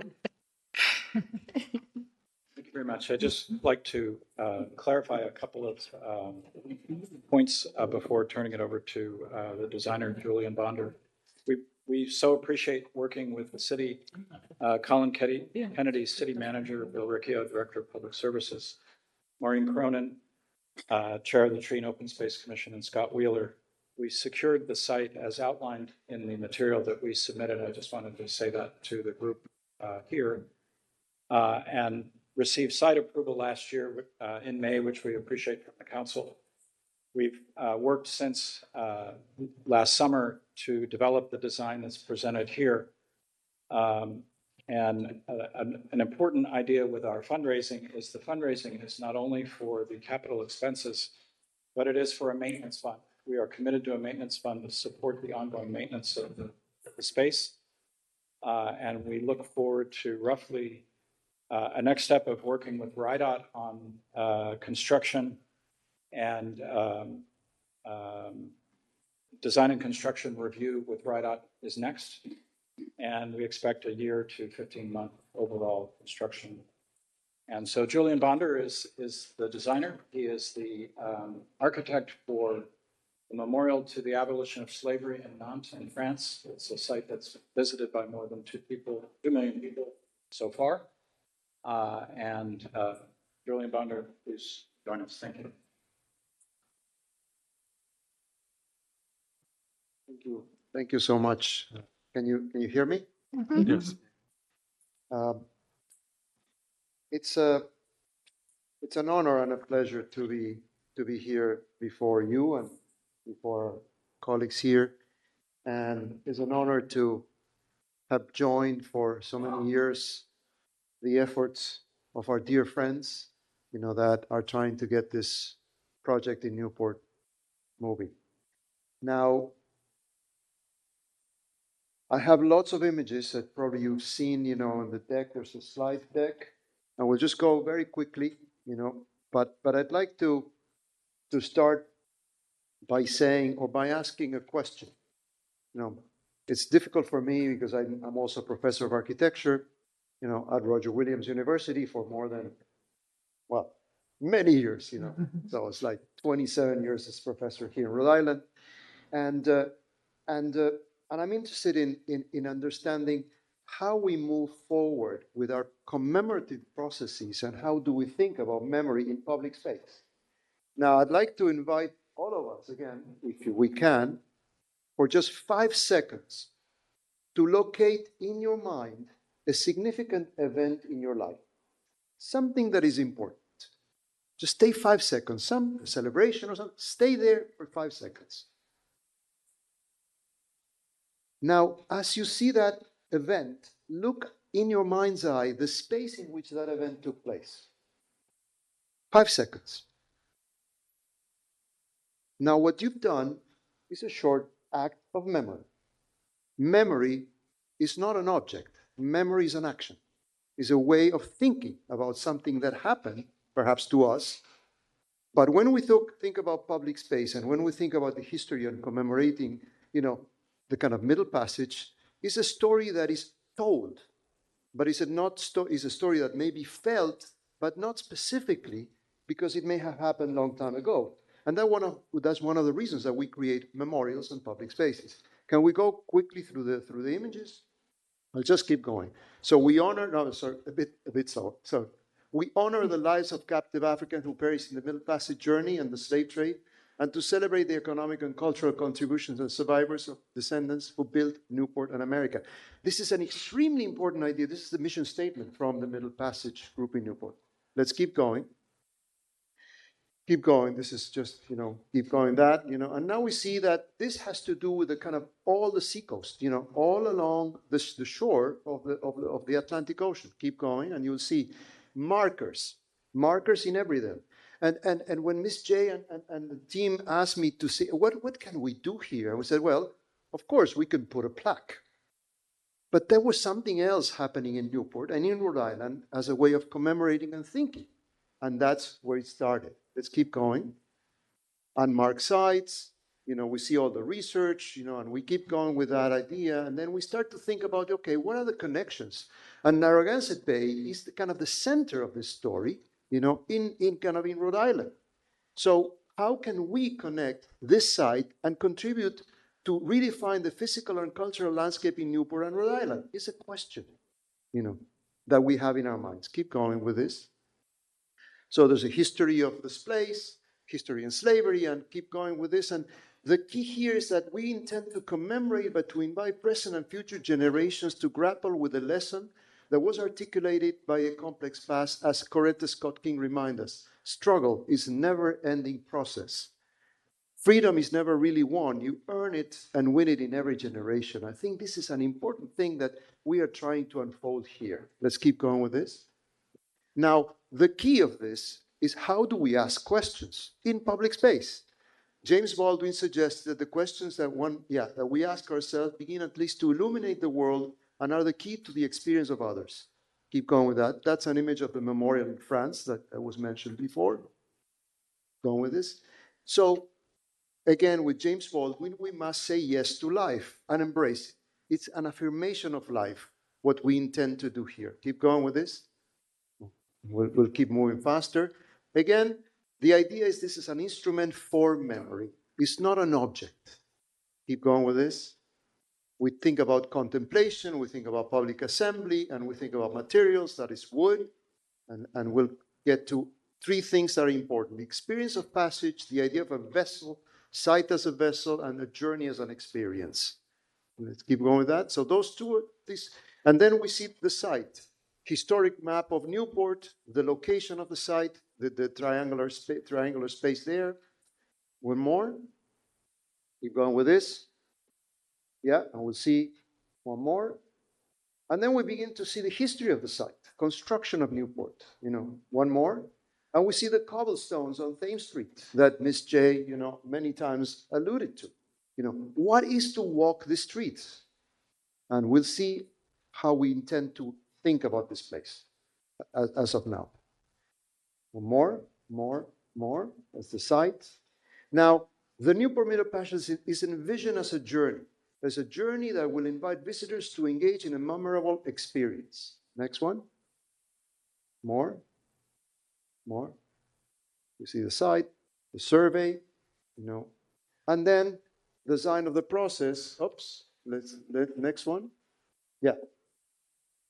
You see, that's what we intend to propose. What we're proposing that we shared with the Sculpture Commission and we share with the kind of open tree, open space commission. And let's see next one. Now you see four things that are important here. A line, as Ms. J alluded to, is the idea that history will be told as a line of history, will be marked, in a way. There's a ground that we call the commemorative ground. Then there's the vessel, which is that form, which is the oval space. And then there's the green buffer that will protect the space from America's Cup, and the streets. Now, next one. You begin to see that. And then all what we call the vessel is constructed in wood. Let's keep going with this. One more, And that's partly the image of this. Now, we'll see the model in a second. I hope you will be able to walk around and see it, But the concept, keep going with this, is that these are vertical wood, very heavy timber, laminated wood that are, on the one hand, express kind of a sense of solid, on the other hand, express the idea of transparency, and you will see it as we continue to go, and you'll see it in the model. The idea, again, a line of history and a vessel that invites conversation, invites contemplation, invites discussion. This The next one over, you see the line of history was also sort of something that we've done in France with where we place histories and where we told these histories and how we do that. And next one over. And this was also something that I've seen in the Kennedy Rose Greenway, Boston, which was very significant for me because it's just a line of history. Keep going, and you will see that. Next one over. You begin to see that there are ways in which we can use public space to tell stories, to invite conversations. And the idea here, fundamentally, is this will be a gathering place, a place for contemplation, a place that as a void, as an open space, will invite people to come and visit. Next one over. And then we look at materials. We're working with our team, in terms of how we build this, how we would build it. Next one over. And you begin to see the idea of laminated wood. This is our team that are doing bridges, in New York State, and they're working with laminated timber. So the idea here is to create a very durable and very powerful experience using wood. For example, they've done vehicular bridges. So I just keep going with that. You'll see the notion of laminated. So we're looking at different species, and that has to do with how we will develop this, both in terms of cost and fabrication and construction. Next one over. We're looking already at techniques of construction, how we will do that, how we'll frame, how we'll anchor this to the ground. Next one over. And we go back to this idea of light, and illumination. Again, the questions that have to do with illuminating the world. That's what we think Newport and this project can help do, which is to illuminate, to bring people together. Next one over. And you begin to see the model, the green buffer, that is also connected to, again, sort of the notion of a green space that will change, according to the seasons. Next one over. You begin to see those ideas with our landscape architects. We're beginning to develop that. Many of you recognize some of these coasts, which are very close here. Those are some other kind of tall grasses to create a sense of buffer. And then you see next one over. And suddenly, something happened in my studio because I left the model there in the morning, and suddenly I went in the afternoon, I saw this. Next one, next one, next one. And what happened was that this is the same orientation that Newport has on that particular site. And suddenly you begin to see that while we think of solid and materials, we're actually looking at light. Light that will illuminate the experience of others. Next one over. Keep going, and we'll get to the end in a sec. So that's partly what we're trying to do again, to create an instrument for memory, a working memorial that will welcome celebrations, public assembly, a forum for social and cultural engagement, a memorial that will deal with storytelling. Again, as Martin Luther King suggested, injustice anywhere is a threat to justice everywhere. And when we begun this meeting today, the Pledge of Allegiance ends with that, justice for all. And in a certain way, partly to make this place visible, to make a story visible in public space is a form of justice. And we're trying to do that with our friends and our team here. And I think if you would like to, if it's possible to stand up for a second and take a look at the models. No, thank you, Mr. Bonner. We have to continue the meeting, and maybe we can check it out after the meeting's over, if that's okay. But do we have any questions or comments from the council? Mr. Chair. Spinnick. Thank you. I just want to say to Mrs. J, especially, thank you very much, Mrs. J, for everything that you've done in this community to make sure that the lives that have been hidden for so long are visible. You, I don't think, really grasp the way that you've paved the way for so many of us. And as small and as cute as you are, I always say we stand on the shoulders of giants, and they're definitely yours. So I'm really proud to see this start to come into fruition. Thank you to the designer, artist, for your presentation and for your explanation, and for shedding the light on a history that was hidden for so long. So appreciate it. Thank you. Any questions? Nope. I have to ask. So, do we have actual dimensions of what, like, especially height? Because I know that's one thing that's been brought up from people. I know this is put out on some publications. So, what are the dimensions of this? How high is this thing? May I pass this model? You could take a look while I. Sure, yeah. You put a Motion to accept. second. Motion and second. All those in favor say aye. Aye. Aye. So, sorry. Yeah. So you see the transparency and the openness. The dimensions in plan are around 30 by 40 feet. The height is 16 feet. The wood elements are in principle around 5 inches wide, 24 inches deep, and 16 feet tall, laminated timber. They're all repetitive, the same. So the kind of construction and the concept is about that idea, sort of repetition and sameness. And while it looks solid, it's totally transparent. And that's partly the response. The height is about 16 feet tall. So there would only be one of these on the property, or? Yeah. Oh, okay. Yeah. So one's white and one's. No, the reason is that these are more like techniques of making models, that we are using 3D printing, to test these models. And then the material is the wood, one that Councillor Carlin has in front of him. It's been, as I don't know, Council Pinnock has mentioned, it's been just a long haul to get this project to where it's been at, to finally find us. Not you. So this is I can say my own perspective. It's great to finally have a place for it, and now we're actually getting into the actual the part where we can actually see it come to fruition. So I think that's fantastic. But I do have to just make sure that as a entire city that it's gonna fit from a perspective for everyone. I know it means a lot to so many people, and myself included. So I just want to make sure when this is finally approved that it's going to be something that we're all going to be very proud of, and I have no question that that's going to happen. So thank you for all your efforts, Ms. J, and everyone. So, Mr. Chair. Council Segal. I just have a question about the process of this. I mean, on the docket, it says that this is a request for review. So, but it looks like you have a meeting with Rhode tomorrow. And what is the process that's happening here? The process to be to go to the Tree and Open Space Commission, and the Public Sculpture Commission, then to City Council, and then to Rhode for further review. A review, but not necessarily approval yet, or what? We understood review to be for approval. And I'm sorry, say that again. Review for. The purpose of review would be to consider approval. Okay.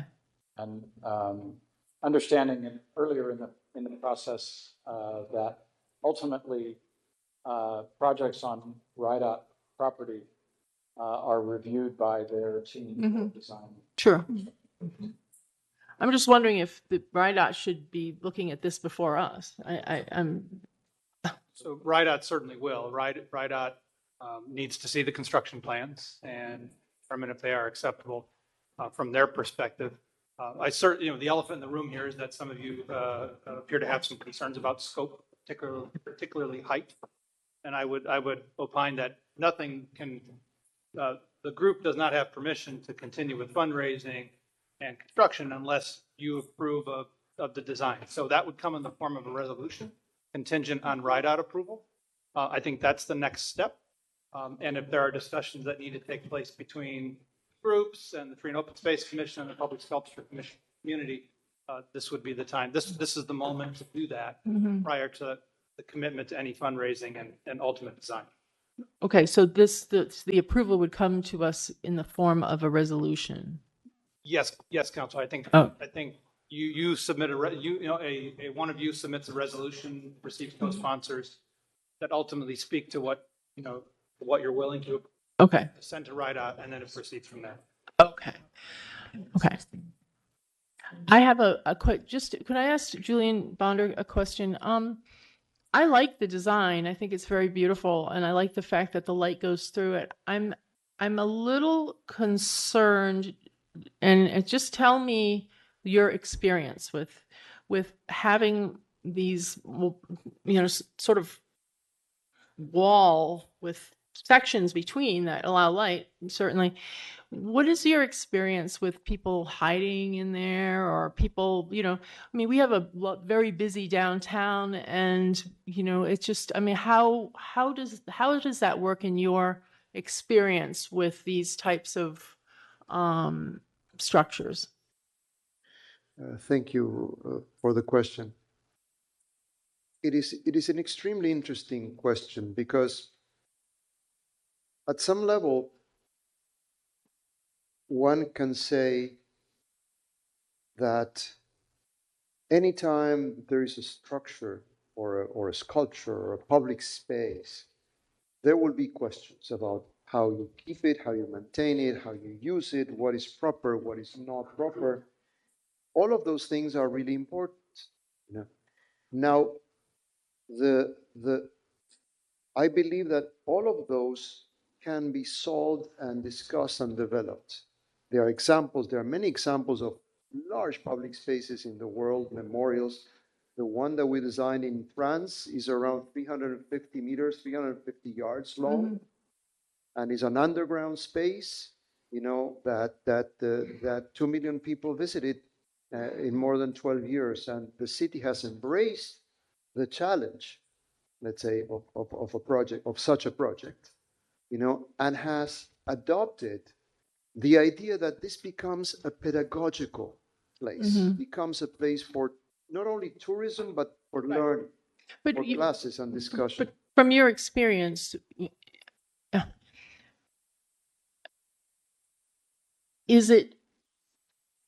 would it be a place for people to hide in? Would it be a place for somebody to, I'm throwing this out there. Yeah. I'm just wondering if maybe fewer of the walls so that people could actually see into it. Yeah. I'm just asking the question. I'm just not, Look, your questions are extremely important. I mean, there's no doubt about that.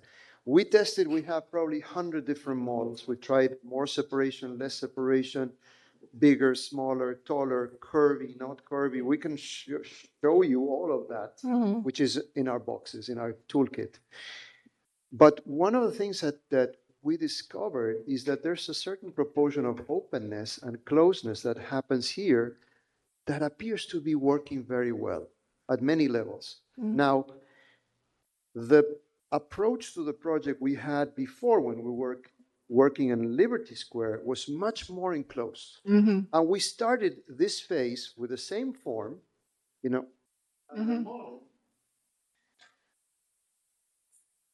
What's this? Right, I remember. Yes. Much more enclosed. Yes. Yeah, please go ahead. One thing that's happened in the design is the spacing of the verticals is open enough to see through and closed enough to keep people from moving through and going out to the other side. That's one of the determinants. And I have a telepathic connection, and so I jump in sometimes. It's okay. Right, I think I do, right? Thank you. We're brothers. Yeah.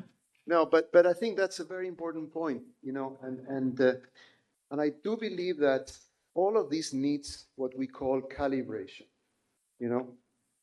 Basically, this is kind of what we could call a very developed concept, that we hope we would get the support to continue as city manager just mentioned, so that we can get to our next phases, which include, again, fundraising, construction, technologies, all of those things, to make this probably the first of this kind in the United States.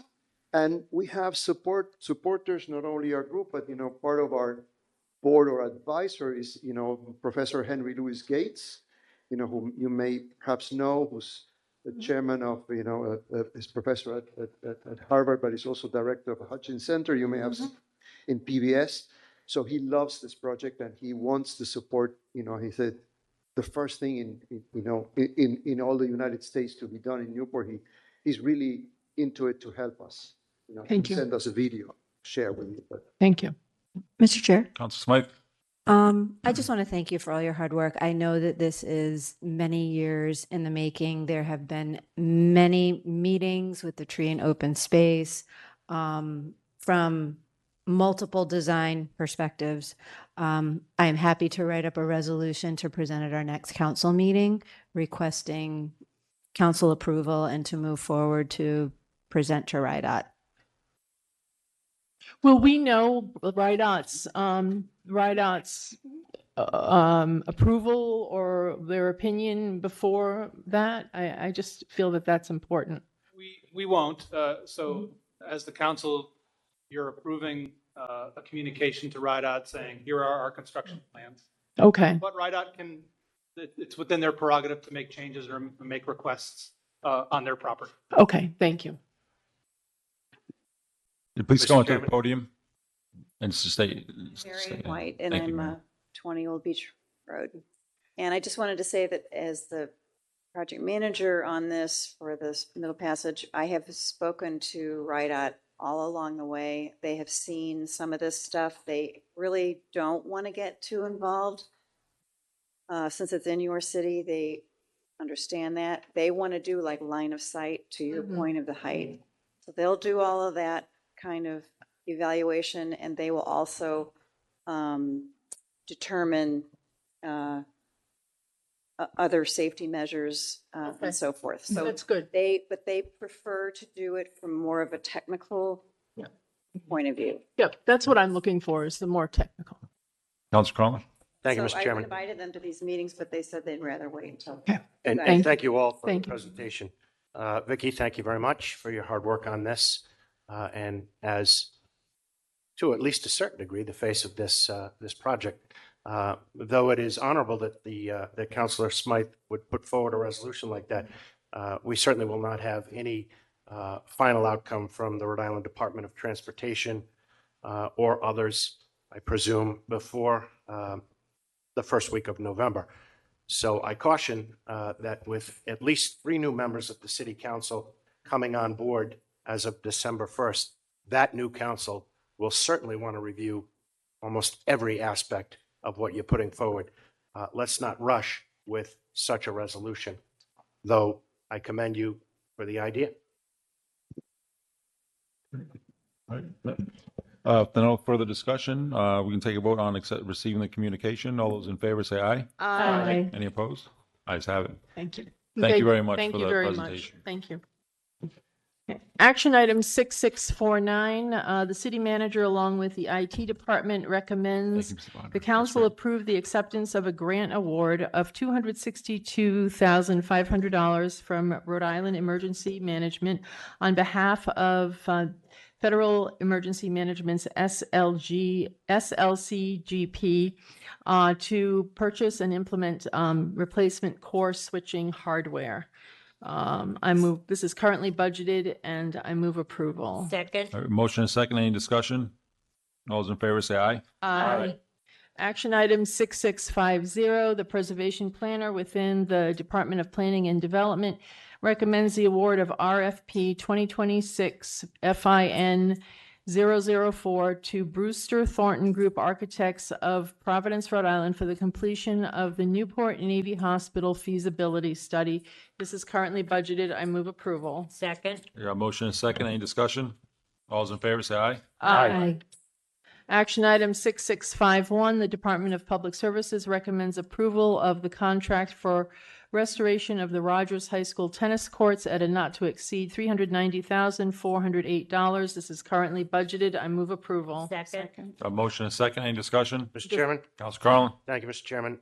I have a number of questions about this, though I am not anywhere near an expert on tennis court restoration or all things tennis for that matter, but a constituent of mine knows quite a bit and asked me a few questions. So with your permission, council's permission, I'd like to ask Mr. Rochelle, Brian Rochelle,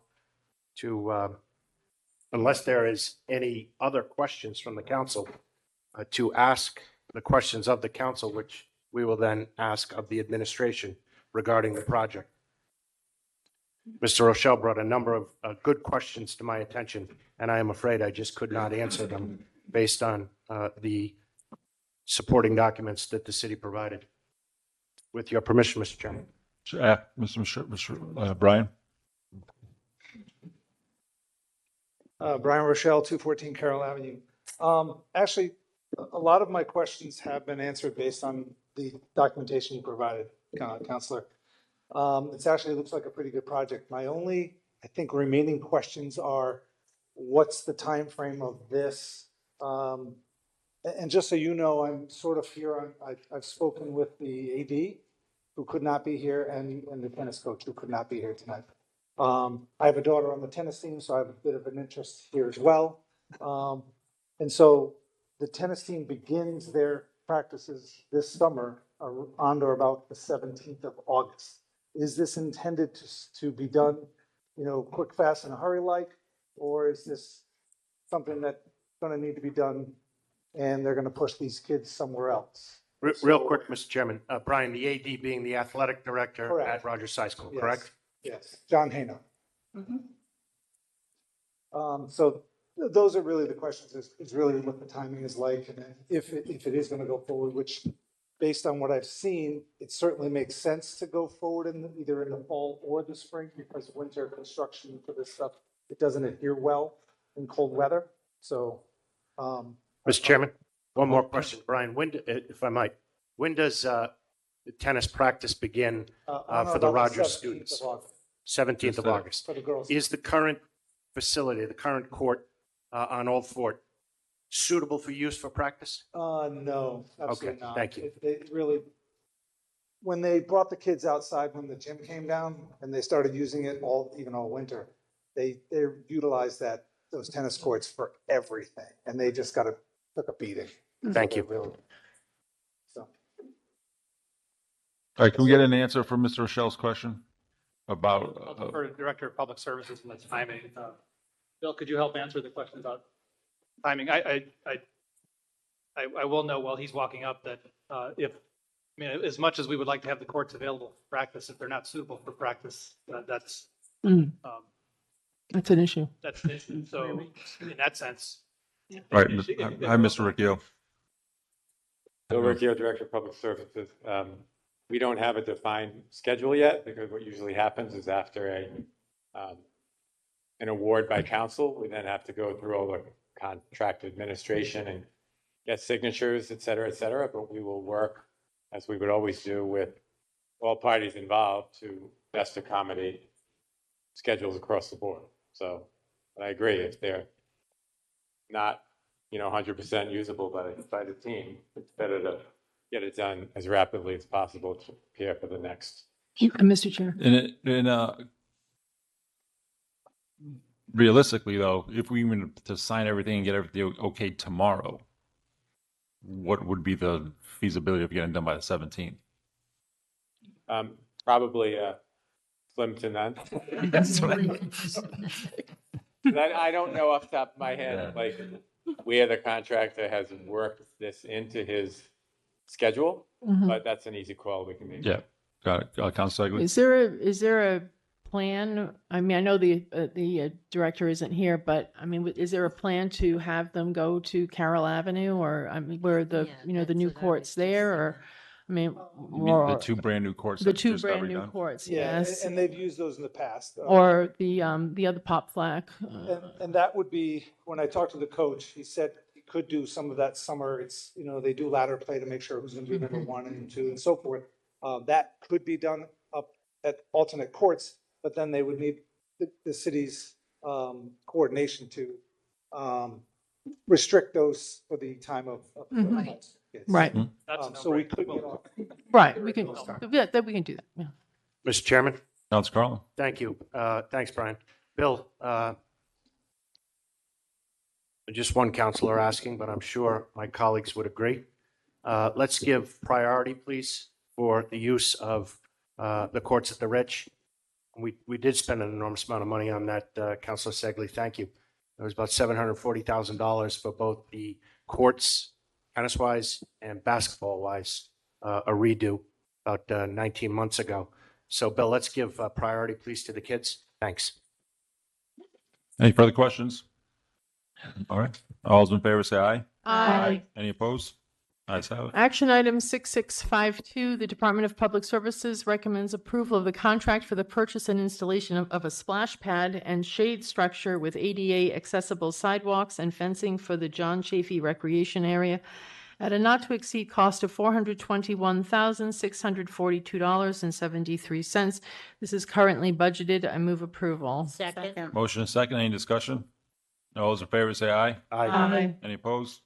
Ayes have it. Action item 6653, the Department of Public Services recommends approval of a contract for the purchase and installation of a replacement playground at Aquidneck Park for a not-to-exceed cost of $180,072. This is currently budgeted. I move approval. And I know that this is going to be very, very happy, make some people happy. So, just saying. We have a motion and a second. Any discussion? Yes, Mr. Chairman, Council very Crowley. briefly, let's get first of all, with the explanation as to what's happening there, tell us, if you would, Bill, Director Riccio.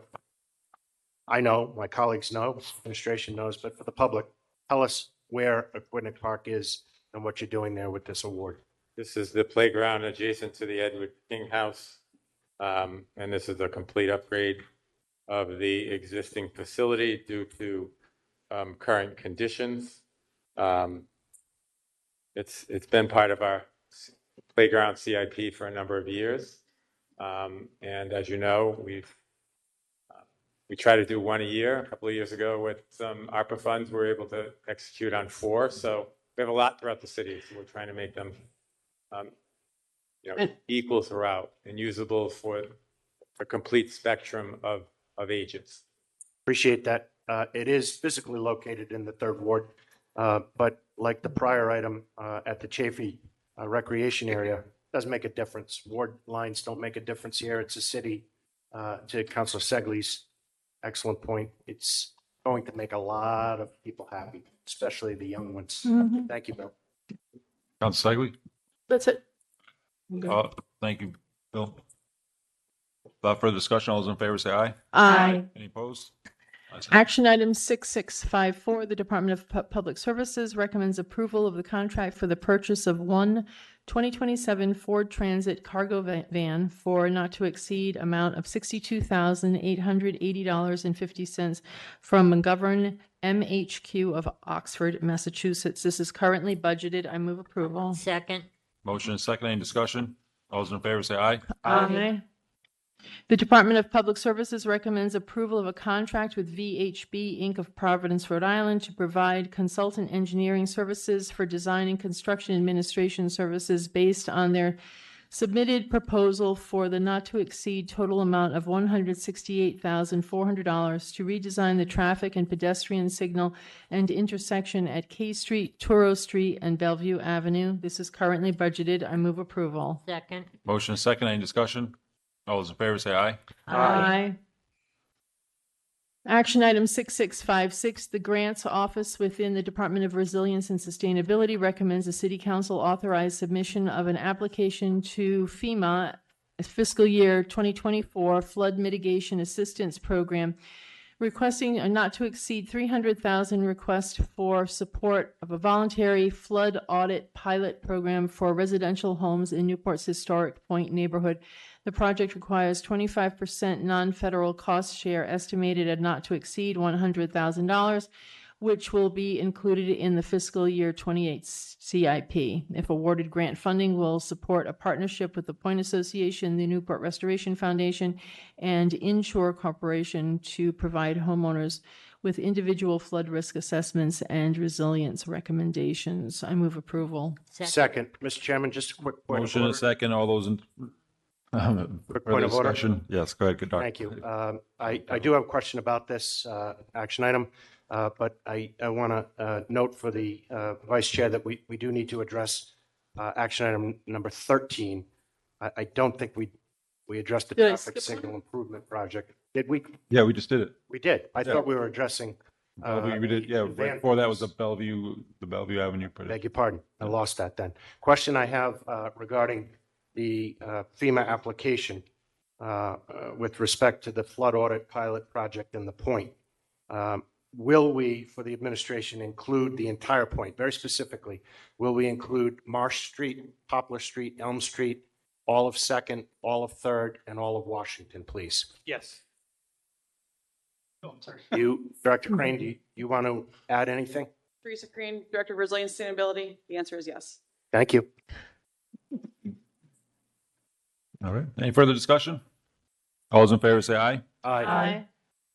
Action item 6657, the City of Newport Department of Utilities recommends that a contract for water and wastewater system rate study, public outreach and education with Raftellus Financial Consultants, Charlotte, North Carolina, be amended in accordance with change order number 2. Change order number 2 increases the contract value by $585,168 for a new total contract amount not to exceed $1,394,493.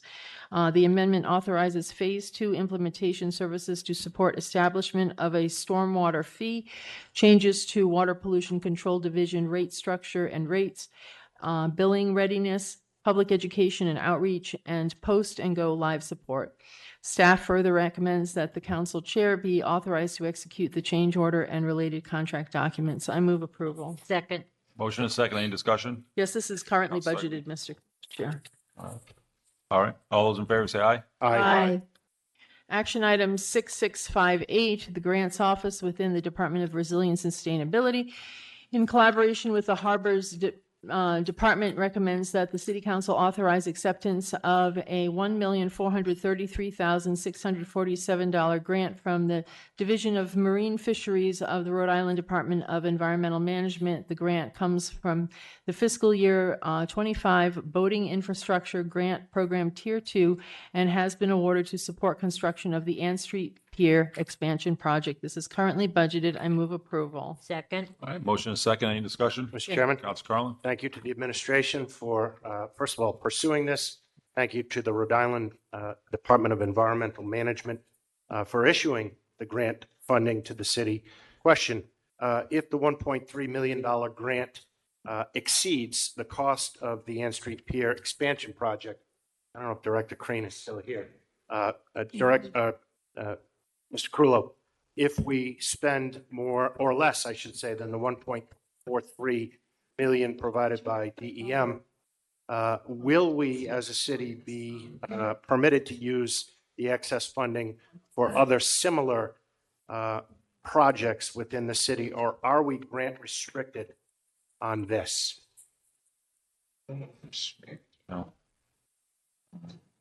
Oh, well, I'll have Mr. Brabante come up and just clarify that. Oh, no, I do. Peter Brabante, Grants Officer for the city. And Tristan Hoffman is here from Harbors.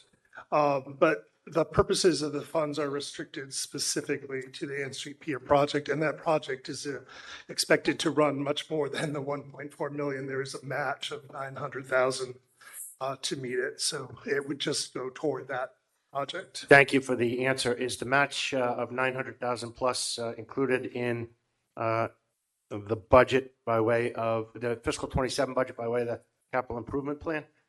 It is a combination of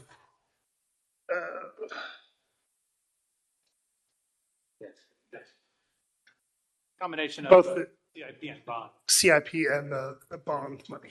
What? Oh, never mind. Thank you. Good project. Appreciate the work. Also, Mr. Chairman, something we all share, despite its boundaries being in the third ward. Okay. All right. All those in favor say aye. Aye. Moving on to ordinances, motion to amend section 10.56.010 of codified ordinances entitled One-Way Streets Designated Signs Required. This is a second reading to add Bridge Street westbound from Thames Street to America's Cup Avenue. Do we have a second? Second. Motion and second. Any discussion? All those in favor say aye. Aye. Motion to adjourn as council and convene as Board of License Second. Commissioners. Motion and second. Any discussion? All those in favor say aye. Aye. Motion to approve the consent calendar. Second. Motion and second. Any discussion? All those in favor say aye. Aye. Motion to adjourn. Before we adjourn, I'd be remiss. Oh, I'm sorry, man. Do you want to say something? Please come up to the podium, please, yeah. And state your name and address. Yvonne Alexander Smith, 22 Old Beach Road. I have two proclamations here that were intended for me, and they were to be placed in the Black American history. None of them are signed. Enough or I'll sign it for you right now. I would appreciate it. I'd love to give it autograph. One you won't have to sign because it's on the back. Motion to accept. Second. Thank you. With a congratulations. Yes, wonderful. This sign. Yes, but copies have to be sent to where That's mine. I recognize it. I know you did. Do we all have to sign it, or is that something? So there's copies. So copies be made and sent and certified. We're going to, yeah, to the, we make, actually, no, that become my office. Yeah, we'll make copies for you. Do you want, do you want to leave it with us and we can make copies? They're certified copies. Sure. We can do that. And we'll get those back to you. Oh, here's the other one. What's that? It's black.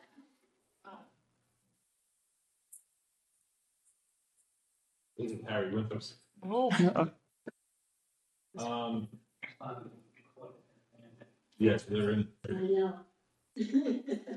Yeah, citizens are welcome to. Yeah, I mean, you need to make copies, certified copies. Okay. No problem. Waiting long enough. I got 16 years.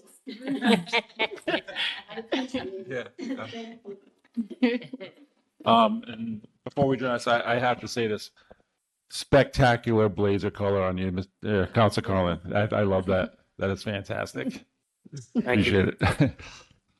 Motion to adjourn. Second. Motion second. Those in favor say aye. Aye. Any opposed? Ayes have it. I love at the end because Charlie, you stopped waiting for discussion.